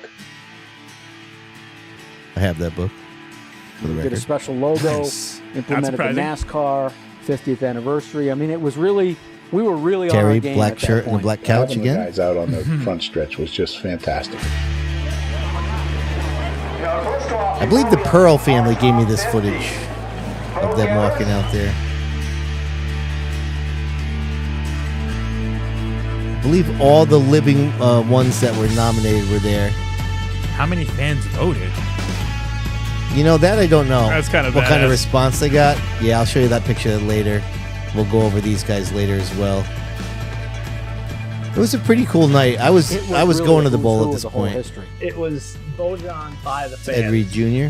So that was kind of cool. Bob Potter was the top. That made me He was the feel top good. vote getter You know, we of like to everybody. get a pat on the back once in a while, you know, and make you feel good. Master of the modified, Mr. Bob Potter. Bob Potter was on that list, and Ted Christopher. It's Mr. Teddy Christopher. Alan B. Cool in the house. It's Wild Bill Slater. Wild Bill Slater. Brian McCarthy. In his fire suit, McCarthy. The fire suits back then were so That much was kind of cooler. a shock. The old school fire My suits. dad was on the same list. Jeff and Jerry and Jeff. I mean, just Mark Lajeunesse, good guys. Tucker Reynolds. All right, Rems, you can. I was very. You can crap it down. So here's the just quickly. It was Angie Cerise, Art Moran, Bill Scribner, Bill Slater, Bill Sweet, Billy Harmon, Bob Gaeta, Bob Potter, Brian McCarthy, Charlie Webster, Dale Holdridge, Dennis Gaeta, Dick Burricar, Dick Casso, Dick Ceravolo, Dick Dunn, Dick Watson, Don Bonnell, Don Collins, Eddie Bonnell, Ed Reed Jr., Ed Moody, Fred Fuzzy Bear, Fred Lucchese, George Allen, George Moose Hewitt, George Pendergrass, Glenn Schaefer, Hank Stevens, Jiggs Beetham, Jay Stewart, Jeff Pearl, Jerry Glaude, Jerry Pearl, Jimmy Broderick, John Brower Jr., Mark Lajeunesse, Big Mike Dagnall, Newt Palm, Phil Rondo, Ray Delisle, Ray Moran, Ron Boots, Cody, and I just slipped off of it there. That stinks. I was in a good groove there. Sal D., Ted Christopher, Ted Stack, Tom Fox, Tucker Reynolds Jr., Walt Dombrowski, and Wayne, Mr. Mysterious Smith. That was the 50 greatest drivers or 50 favorite drivers. So that's not only the Did You Know, but I thought it would be just a nice segue for us to revisit the NASCAR 40. Sid's favorite. You like how I did that? Yes. So this is where we left off last time. Now, again, we first paid attention to this after they released it. They released it in 4 parts, 10 drivers each. And after they released the first 20, I made predictions of the next 20. I batted 1,000 with round 3, got all 10 right, but it didn't work out for me in the end. I went with Craig Lutz and Austin Beers, who both won so far this year. And instead, the 40 was Doug Hebron and Satch Worley were the 2 that I missed. So here's my thing with this 40 greatest thing. Like, I kind of understand what they were doing. Obviously, it's a nice round number to celebrate the tour. I just feel like it's just not a good idea. Because, well, first of all, there's been modified champions back before the tour. Right. Yeah. And so basically, you know, from 1984 to 1985, they just changed the way that they were going to crown the champion, which is basically what they did in the early 70s. Yeah, for the Cup. Right. And so why did they decide that we're only going to honor the tour? Well, the tour only became official in 85, right? Like, that officially became the tour in 85. Before, it was like national championship type of deal, right? Correct. So I think that was a simplicity deal. It's like the tour has been established since 1985, so you have to base it specifically on modified tour stats era. from 85 onwards. I understand that, but what I'm saying is that is a bad decision. What you just described is a bad decision because you're putting on this list Richie Evans that for 1 championship and 12 wins, which is stupid. You're excluding a lot of And big modified you're putting names. people on. And listen, I love these guys. Like, you know, Woody Pitcat's one of my favorite people in racing. He's one of the best personalities in the sport. But on the tour, he's got 4 wins. Yeah. And those kind of guys aren't necessarily, you know, it's just a weird thing when you are taking away.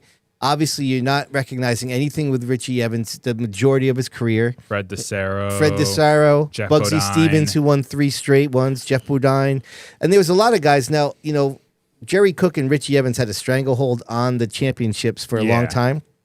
But, you know, there was people like Jeff Bodine and Ron Bouchard and you know, legendary guys in the 70s, even back in the 50s and 60s with Ed Flemke and Renee Charland. And it's just a great history of that division. And what I'm saying is, you know, you don't celebrate justice. You don't celebrate just some of Richard Petty's 200 wins, right? Because only some of them came after they basically went to Winston Cup before it was Grand National. Right. Yeah. So why are you doing that with the modifieds? I see what you're saying. It's not. I don't feel like it was a great way to. If you really wanted to celebrate the modifieds history, celebrate it properly. This making it just about the tour because that's a different way you crown the champion to me was just a bad idea. They didn't do that for any other division. Why are they doing it for the modifieds?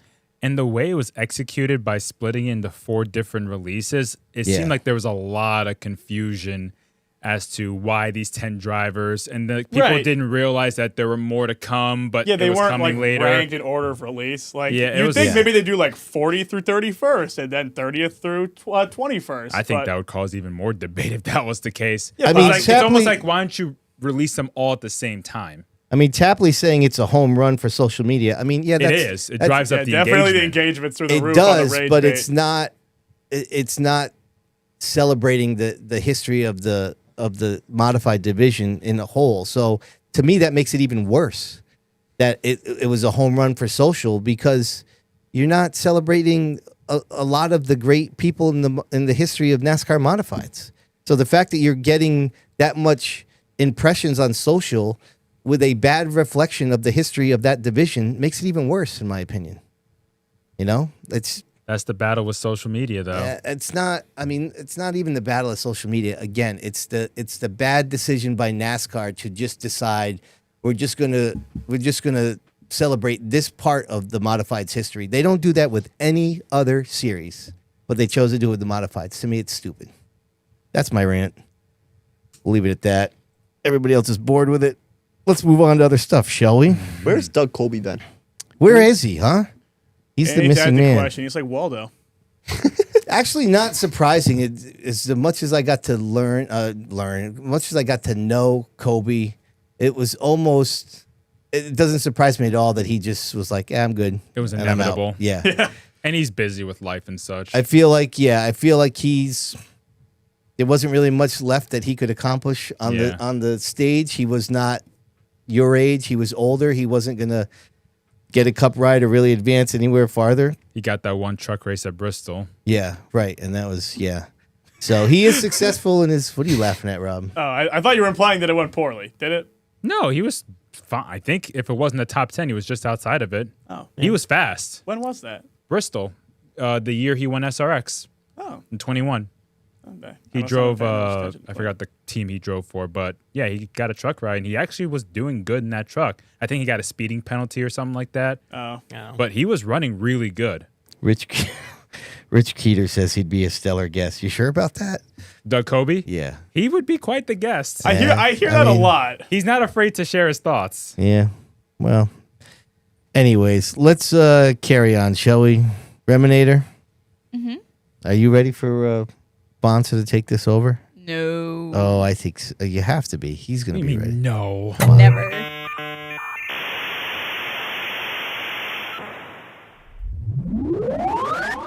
All right. Thanks to Ed Marceau, Firewood and Land Clearing for today's viewer mail. The first one comes from Jeremy Martin, who is we a know that regular. guy. Yes. Yeah. Are you not going to make us guess who sent it in every question? No. But are you ready? Yes. Yeah. All right. So this is not a question. This is a comment. I want to give a huge shout out to Dave Barrowbolt for all the work he did this past Saturday. As we know, it's not appreciated enough by management. From the trophy to the purse payouts and t-shirts, it's a breath of fresh air for Waterford. And you got to give credit to Dave Barrowbolt. He did a really good job contributing to all those divisions and having that trophy and such. Like, he worked hard to make that event work to the best of his ability. Yeah, 100%. I'll just go. I don't know if to say that it wasn't unappreciative. I mean, I like I said before, I wish that they would take a little bit more initiative for sure. But I don't know if I'm willing to say that the Speedbowl management didn't appreciate it. I think they did, and I think definitely the drivers did. The drivers showed a lot of appreciation. 100%. I'm kind of sad I missed this weekend at the Bowl. I mean, it was enjoyable watching World Outlaws, but hearing how good it was from you guys, I'm kind of sad I missed it. Well, you know, you can always just go onto the old YouTube channel. No, don't worry. No, What are we don't even worry. I was watching them all last night while I was doing the weekly update. Don't worry. Rolled him right into a shameless plug. Smooth with it. All right, now here's Jeremy's actual question. Oh, looking forward to it. Thompson added the late Model 50 to the September schedule with an open modified race already there. Is this a good move when the car counts for both divisions have been less than stellar on Wednesday shows? I mean, is that late Model 50 extra money? It has to be, right? Yeah, it's $3,000 to win. $3,000 to win. Yeah. Okay. So are you going? Yeah. So I'm running the rest of the Thompson late model stuff. Oh, okay. Okay. Yeah. Here we go. Not like I had enough already, but Take that, Jeremy. So I wanted to go pick up parts from Ryan Kuhn. Yep. And at least I think 6 or 7 people already know are going to that race. Oh, So really? I think the money getting flagged around is definitely helping it out. So I guess we'll see. Yeah, that's cool. I mean, it worked with Waterford. Was that It did work with originally? Waterford. Yeah. Was that originally on the schedule in like another part of the year? I don't think so. Was it like part of the world? I don't think No? the late models had any special race at all this year. Oh, see, to me, that's almost something that you tack on to like a touring series event. Well, I don't think American Canadian Tour is racing at Thompson this year, so you they're can't. No, not necessarily them. I just mean like one of those anchor type Wednesdays. No, I think this is the last event where there isn't an anchor type 1, and so this is what they're trying to do is to build it up. So this will be the anchor, Basically, supposedly. yeah. Okay. Yeah. I mean, it's either here or there. If you put enough money behind it, people will show up. It I do worked for firmly believe that. Waterford. You're right. I mean, you can't disregard that. It worked for them. And there's ACT type late models around in this region, and nobody races on Wednesdays that has an ACT late model. So Tapley says a could sponsor work. put up the money. So Oh, yeah. okay. Oh, that helps. Well, I guess that Yep. kind of Definitely no to go through brainer. with it. Make stuff happen. Next question from RC3, Ray Oh, Christian III. that guy. Yeah. What's up, guys? What up, guy? After seeing the in-car footage that the 81 SK of Josh Zentek posted the other day of his wreck with Justin Gaydosh, I began pondering a question in my head and wanted to hear your opinions on it. You can suck it. Oh my god. All right, next question. That was aggressive. Holy crap. All right, Sid, Settle you can't- down, Ray. you answered the question. So. All right. So my question is, as a race fan, what do you guys prefer? A race director that refuses, that's a strong word, to make any kind of call on anything, or someone who has a hard line that you know the drivers cannot cross without being penalized? As someone who is no stranger to controversial calls that even cost them a championship, I can still confidently say I'd prefer a tight ship whether I'm on the winning end or not. I was just curious on your guys' feelings about it through the eye of the camera or the seat in the stands. Keep up the great work on the pod. Sincerely, RC3. Well, I don't know if he wrote it with that kind of inflection, but you're quality on the mic over there, Bonssa. I actually had this similar conversation with Brandon Plemons at Stafford on Friday. When we were talking about how, if there is this perception of, don't bring it back or to be lackadaisical with penalties in fear of losing competitors, I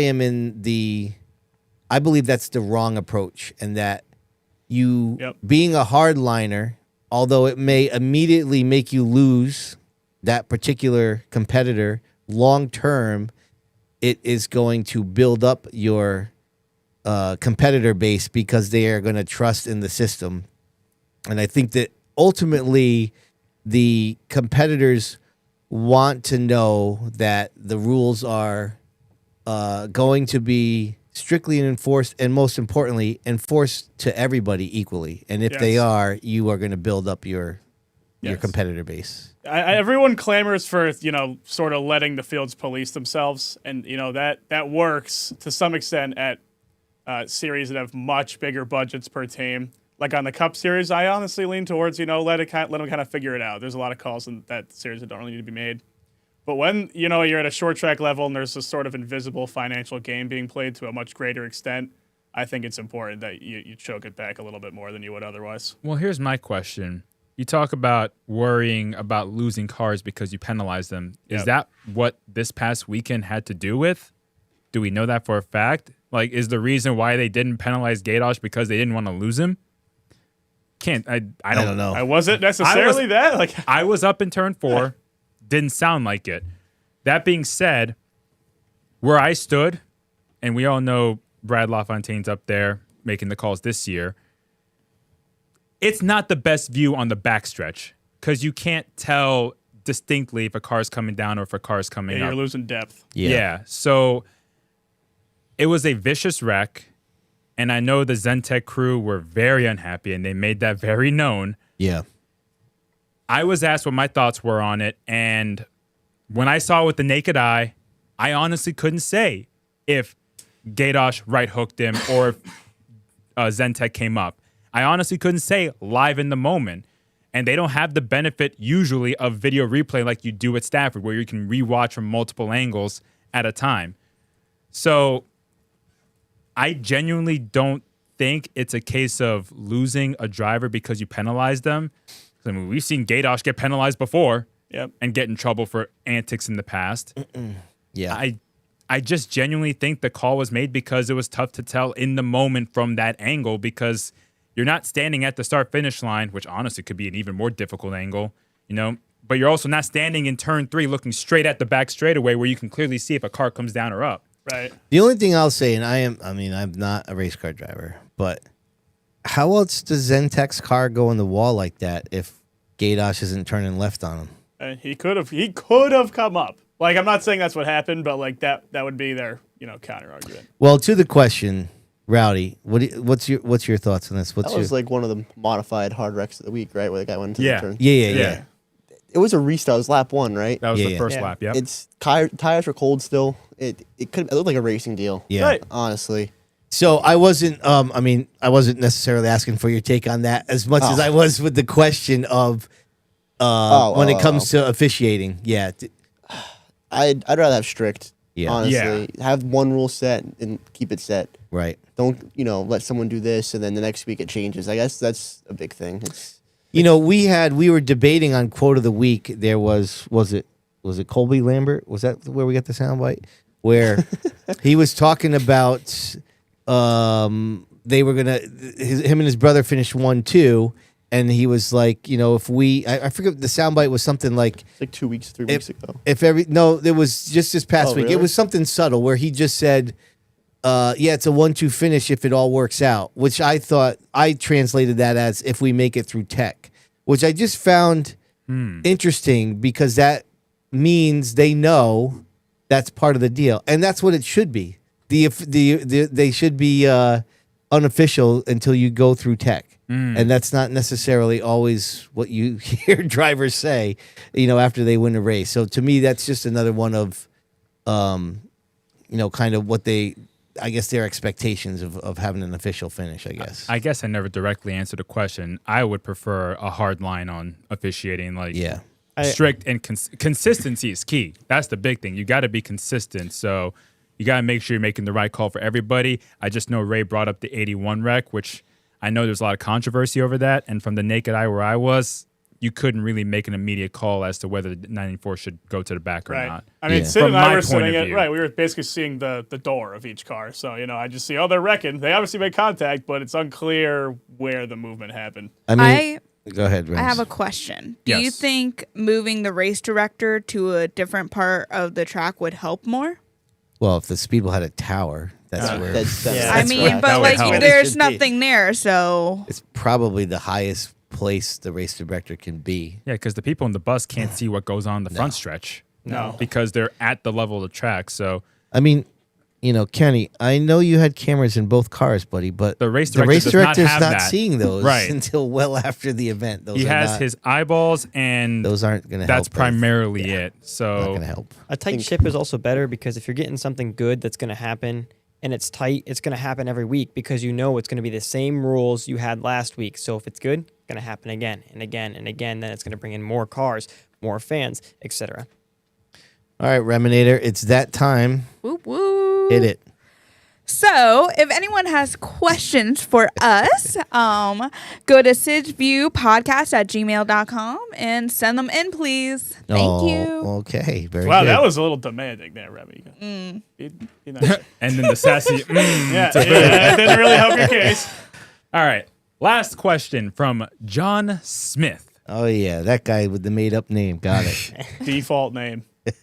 What would everyone's thoughts be on if Stafford, Waterford, and Thompson combined for a small open modified championship? Oh, God. Let me finish. Oh, okay. Sorry. Say each track gets 2 races each. A combined 6 races if you're bad at math. Points given for heat and features. Payouts would be per race and for the overall championship. Something similar to the Tick Mike Triple Crown in the SKs at Stafford this year. Title sponsor maybe Sid's View Podcast? Anyways, let me know what you think. Wow. I mean, I'm honored. I'd love the podcast to be as successful where we could title sponsor a modified Essentially series. a tri-track. And give the purse. That would be awesome, but not there yet.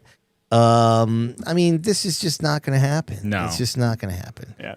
I mean, I don't want to sound rude, okay? But the people need to know that the days of, everyone loves to go, they got to go back to the tri-track series. Now, the From the tri-track, 80s. the NASCAR tri-track series, right, of the 80s, where they all had unified rules. And It's not there. it's not going to happen. It's not gonna It's happen. not the way the Yeah. sport is now. All the tracks are worried about themselves, and there's nothing wrong with that. But Stafford's not going to worry about what Thompson and the Speedbowl is doing, and those other No. tracks the same. Like, it's just not going to happen. It's just a pipe dream at this It's like point. every week we get some question. It's like, what if all 3 tracks did this? What if they all bought a jet dryer? And I'm like, hold it right there. Yeah. I just hear, what if all 3 tracks? And I'm like, probably not. You're basically Right.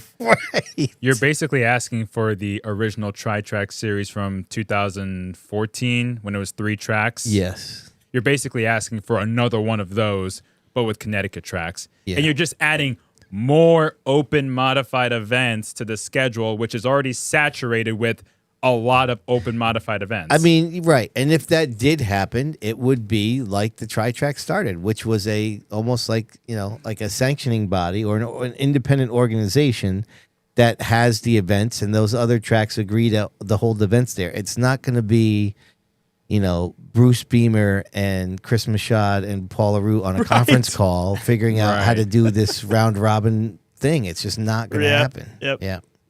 All right. Well, that's been your viewer mail presented by Ed Marceau Firewood and Land Clearing. All right. Well, listen, we have a doozy to get to now. This is going to be a lot of fun. Listen, we had a long, successful run with Northeast Truck and Off-Road. They were, you got to be kidding me. You know what? I screwed something up. So Rob did all this great work to update the graphic to our new friends at Chassis Pro, the absolute OG in the weekly Pick'ems. Yes. They were our very first Pick'ems sponsor dating back to last year. And Rob, you'll see here in a minute what I did. This is unbelievable. Let's God. just get right to it, shall we?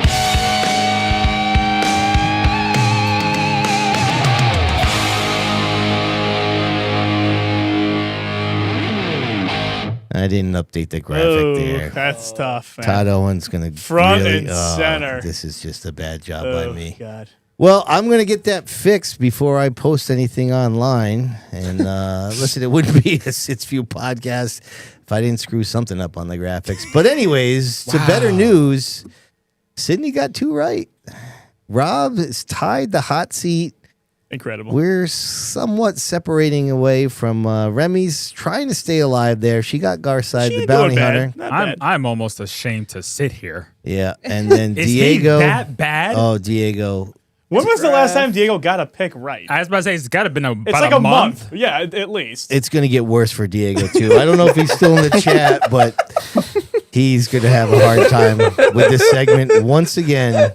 So listen, the order is going to be myself, Rob, Remy, Rowdy, and then Bonssa.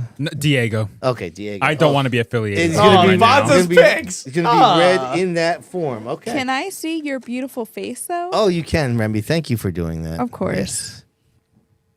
Beautiful face. All right, we're waiting. There he is. Hey, smile and wave. All right. All right, let's see what we're doing here. I didn't pick one already, huh? I still got to get back to that. All right. Stafford, Streeters, Burt Willette. Yep, get that eraser out, Remy. God. Tough, isn't it? Good pick. All right. Listen, I'm doing it. No, I can't. Yeah, that's going to be tough. I'm skipping the speedball. I'm going to get back to that. Seekonk, I'm going Mike Duarte in the trucks. Touring series. What are you laughing at? Oh, yeah, Remy's just frantically racing. I feel like everybody's going to pick the tri-track race at the bowl. I mean, it's going to be a good one. I'm going with the New England Super Modified Series Jeffrey Battle up at Oxford. It's a good pick. Thank you. Wild card, late models.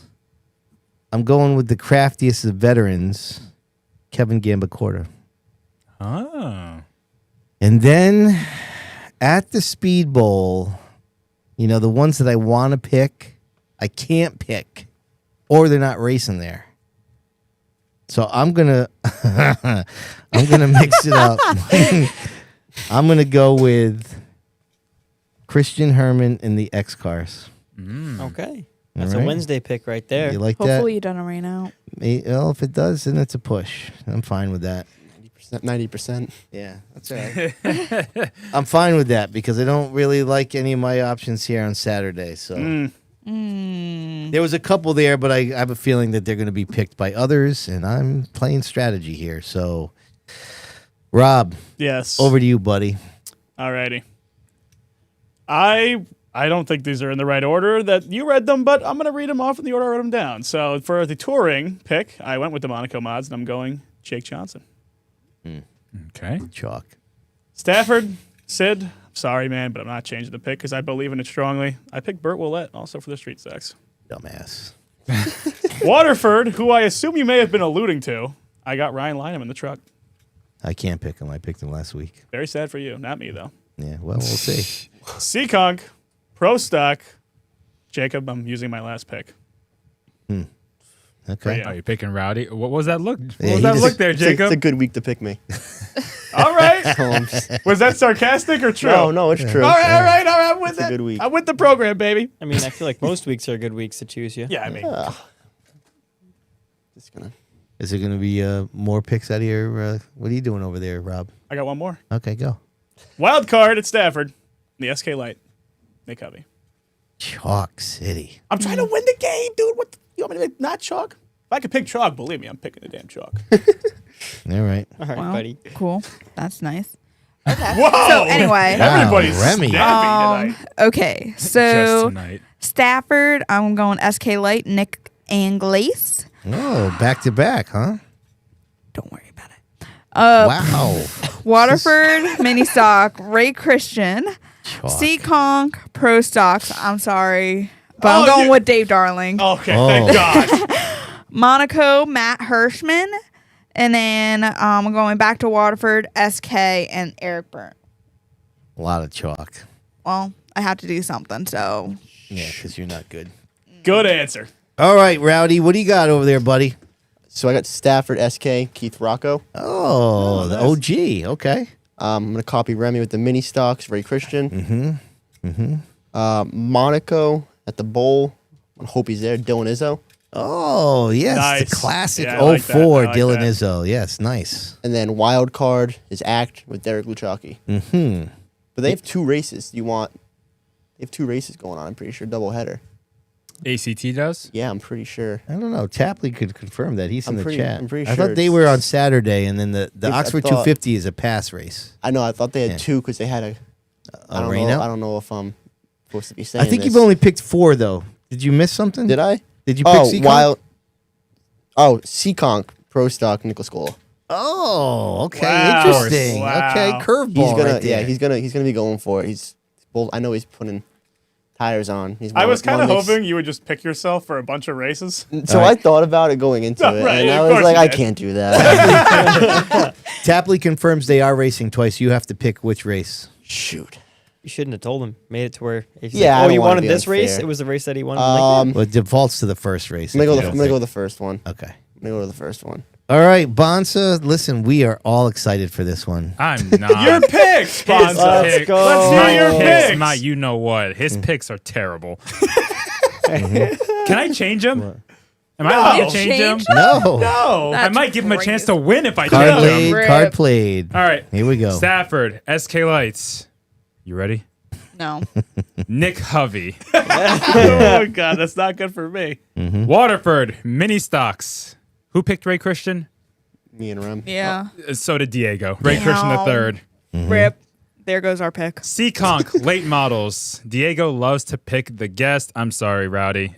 You're winning the Seekonk late model race, apparently. Are you running it? Yeah. Okay, at Oh, least you got that That's part pretty right. good for Diego standards. Yeah. No pressure. You've been picked for 2 different divisions at Seekonk. Monaco Modifieds at Waterford. Matt Hirschman. Damn. God, And then Wildcard SK Lights at Waterford. Who do you freaking think it is? Go. Nick Hovey. So here's the good part about that. He picked Nick Hovey last week. Didn't even run, right? And they didn't run, but that doesn't mean his pick doesn't count. And you can't pick somebody 2 weeks in a row. And that was also his third and final time he could pick Nick Hovey. So he's out. Twice. He went for 3 for 3. He violated the rules twice, the same pick. Are we surprised? No, he's terrible. That's why Only he's in last Diego place. can do that. Yeah. This is why he's in last place. That's why I said his picks suck, because he did not have an original pick. I hope Not he's watching an original this. pick. I so hope he's watching this This right is now. just evisceration. Sorry, man. We love you, but your picks are. All right, so listen, in other news, other Nick Hovey news, 107 votes are in, and Hovey is leading by, he's got half the votes, 50%, Ron Midford 5, Josh Zentek 31, 15 for the rollover. I don't know if Hovey can get beaten at this point, but we're not done. The show is not over yet. It's time for the Pop Culture Minute.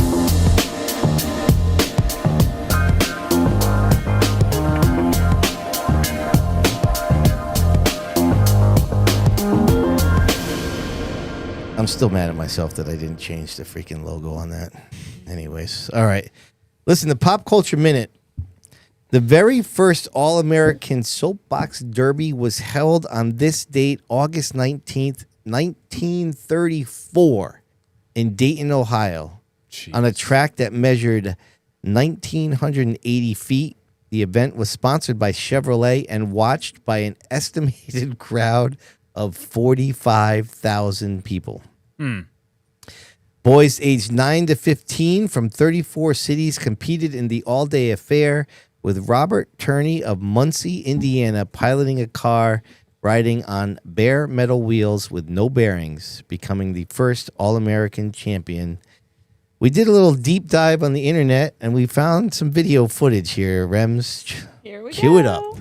The thousands of spectators begin Look to fill at the that. grandstand and line the sides of Soapbox Derby Downs.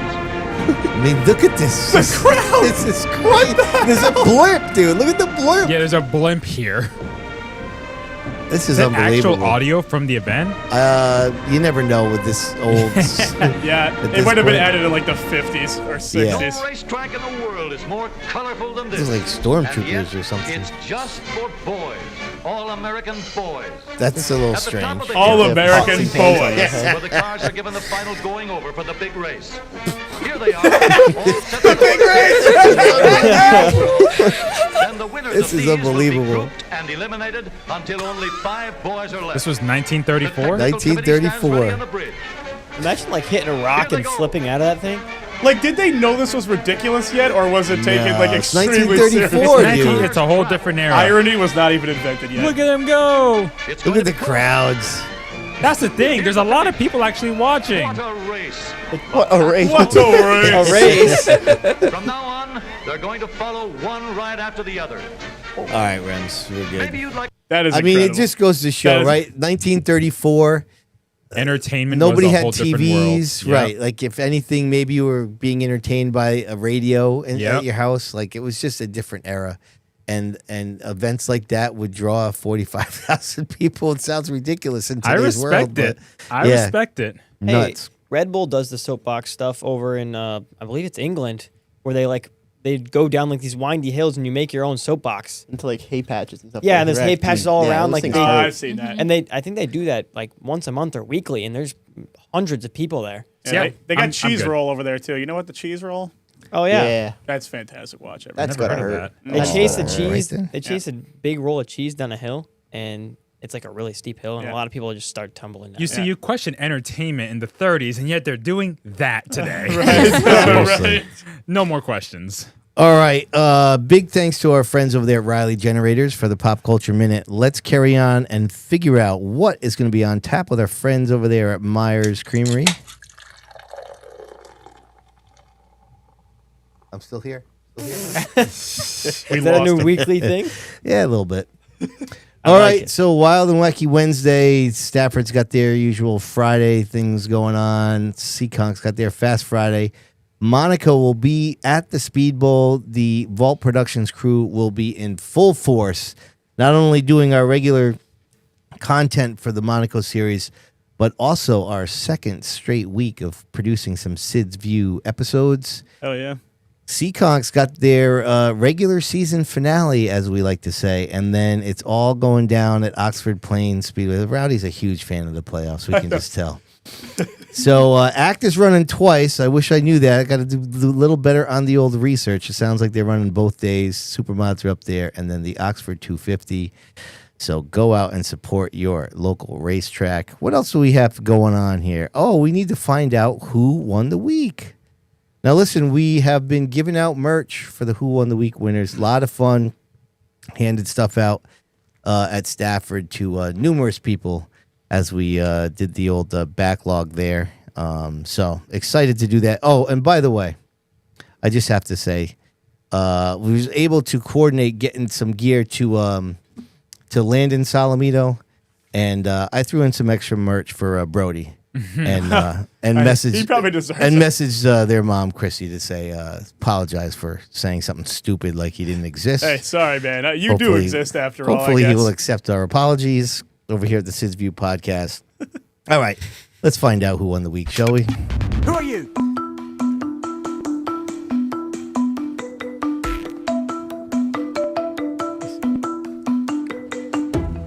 Brought to you by Skankin'. We say it right. Oh yeah, you do. Good job by you there, Robert. All right, neither Remy or I wrote down anything here, huh, Rems? All right, how about this? Going back through what happened here. How about Mike Brightman winning the Pro Stock feature on his daughter's 21st birthday? 24th. 24th, yes, correct. Thank you there, Rowdy. Or how about our man Rowdy won his 6th straight Legends car race over there at the Wild and Wacky Wednesday? What else you got for us? Troy Talman? You could say Troy Talman. You could say Ronnie Williams. Ronnie First Williams win is in a few great one. years. Yeah. Yep. Getting that off the schneid there. That's a good one. Ryan Vaness winning the biggest race Oh, of the year. yes. Ryan Vaness is a great one. That was a great, $2,000 win. First Legend car win as well. Yep. Chris Garside, the bounty hunter, getting the $1,000 win for the mini stocks. Just say the mini stock division overall. Yeah, Eric Burnt. How Missouri. about Craig Lutz? How about Dave Barabalt? Yeah. So lots to think of. Get that chat going. Fenceline wants to know what's the most outlandish pick I can make. I don't know. Pick somebody from like Wall Stadium or something. You know you'll do it. All right. What are you thinking? You get to vote on this too, Rowdy. So get your thinking cap on. Reminator? Come on. Aaron Plemons winning the Streeter at both tracks. Go ahead. What do you got, Bonsa? Ryan Vaness. Yeah. Jr. He coming from an incident and coming through the field and winning like that, 3 wide on the outside for your first Legends win in a big payout race. Sorry, Rowdy, but That is what it is. I don't blame you. He's got my pick for this week. Yeah, that's a good one. I might. There's a lot of good ones. I know. Yeah, there is. There's a lot It's of not good like a ones. clear-cut winner. Preston, Nope. what are you thinking, bud? I'm sorry to Ryder Aguiar. I know him personally between Strickland, but I have to give it to Ryan Vaness because Aguiar won his first race, but Ryan Vaness winning his first Legend car race and getting it's tough to beat. $2,000 on top of it, man. Yeah. You can't get any better than that. Yep. Reminator? I'm between Ryan or Ronnie. That's Yeah. That's where I'm I'm with you. conflicting right now. I was so- also thinking Aaron Plemons.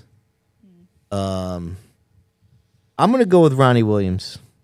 mix it up. Rob, are you paying attention to our votes? Yes, I am, actually, Okay. for once. All right.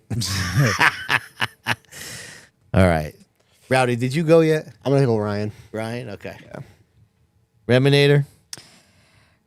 Hold on, let me do eeny, meeny, miny, mo. Oh And my I'll- gosh. I'll pick it that Again way. with this? Very scientific process Yeah, at the SID it's very podcast. helpful. Serious. I just want to say shout out to Burns for going and picking Vanessa when he was Yeah. in that battle for first two. That was really Yeah, that's cool. pretty of you. good. Yep. Preston, Okay. who'd you pick? I chose Vanessa. Oh, you did. Okay. Faith chose Ronnie Williams, so. Faith. You're getting Okay. deep up in here. All right, Rob, I'll Yeah, Remy, what was yours again? So I just Ronnie stopped paying attention. Williams. Okay. All right. I think I have them all. As You of sure? current. Yes, I do believe so. Who was your pick? Garrett, I was gonna- Garrett Pease. That's I a was good going to one. put Oh, in yeah, for... that's a good one. I was going to say Eric Burnt. Yeah, Eric's a But good it one. seems no one else actually shared that opinion. I'm the only one putting a vote for that. Throwaway vote. Very sad. Yeah. Well, there's a lot of throwaway votes because we have many drivers with one vote today. Good. Okay. We like that. Variety. Yep. Shall I read them off? Please do. Here we go. Austin Dillon with one vote. You know who put that in? Jesus. Scott Tapley. Not a bad Tapley. pick. Pass with one vote. Remy, The entire your- series. Your thoughts? Pass the entire pass. Yes, with one vote. Okay. Adam Gray with one. Mm-hmm. Rowdy Burns with one. Eric Burnt also with one. With two, we have Ronnie Williams. With five, Garrett Pease. Yeah. And the winner of this week, Ryan Vanessa Jr. with 8 votes. Wow. I Good mean, for Ronnie- Ryan. How many did you say Ronnie Williams has? 2. 2. Yeah, that's wrong. How is Because it wrong? 2 of our votes were here in Yeah. the guests or in the studio. Well, freaking Diego puts it in 5 seconds ago as I'm already reading him off, buddy. All right, but Pick it even up so, next time. me and Remy voted for him, and Fenceline voted for him. No, Fenceline already put up a vote for Garrett Pease. Look, scroll up more. Oh, Fenceline, you're that guy? TTMG, come on now. You can't be doing that. Come on, Tom. Seriously. Come on. You know you get one pick. You That's know it. how this works. See? Don't pull the Kenny and do 5 different names for the same exact person. All right, well, listen. We will get that guy some Sid's View podcast merch. Congratulations for winning the week. And it looks like the winner of the Cause Central Auto Modified Hard Hit. We're going to officially end the poll. 110 votes. I think that's a record. I think that is a record. 51% of the votes. And they went to, if I could just get this thing up here, right here. That's what she said. Okay. All right, buddy. All right. Nick Hovey. So I'll be seeing Nick on Friday. Gives himself a little $500 and some Sid View podcast merch. Congratulations to him. Ladies and gentlemen, that is a wrap. And I don't think we're going over the 2-hour mark, although we came relatively close. It was a great show. Enjoyed everybody. Don't forget now, you want to follow us on social because we do some weird, funny stuff, and it is highly entertaining. Reminator, she's been a little quiet lately. I don't know what's going on there, but hopefully she'll give us some funny stuff later. No, Bonssa. hey. Do Whoa, your thing. whoa. Come on. There you go. Want to thank Fowler's Auto Wrecking for the weekly update, Waddell Communications for the Nostalgia Nugget, Who's Your Tire East for the Popcorn Stat Chat, Flagman Graphics for the Did You Know, Ed Marceau Firewood and Land Clearing for the Viewer Mail, DRC Electric for the Chalkboard Chatter, Chassis Pro for the Weekly Pick'ems, Rowdy Generators for the Pop Culture Minute, Myers Creamery for What's on Tap, Stake It LLC for Who Won the Week, Stafford Speedway and JDL Motorsports for the point standings, Midstate Site Development for the Quote of the Week and the Stat Drop, Monaco Ford for the Results Ticker, Cause Central Auto for the Modified Hard Hit of the Week, Seacon Grand Prix for firing up the hot seat, and speaking of the hot seat, let's thank our guest, the amazing Jacob Rowdy Burns. Thanks for coming. Yeah, thanks for having me. We also want to thank Preston for being the update anchor, and we want to thank Ball Productions for this kick-ass studio, and thank all of you, the podcast members, for supporting the podcast every week. I would like to say a big thank you to Stafford Speedway, PRVL Creative, Seacon Speedway, AV Geeks, 16 millimeter films. Nailed it. Also, a big thank you to Tim Greenway, Mike Eanger, Renee Dugas, Dayton, Daily News Archives for the photos tonight. Oh, Remy, I freaking love you. All right, listen, everybody. Monaco Mods at the Bowl. If you're in Southern New England, Oxford 250 up north. We'll go over a bunch of it next week. See you then.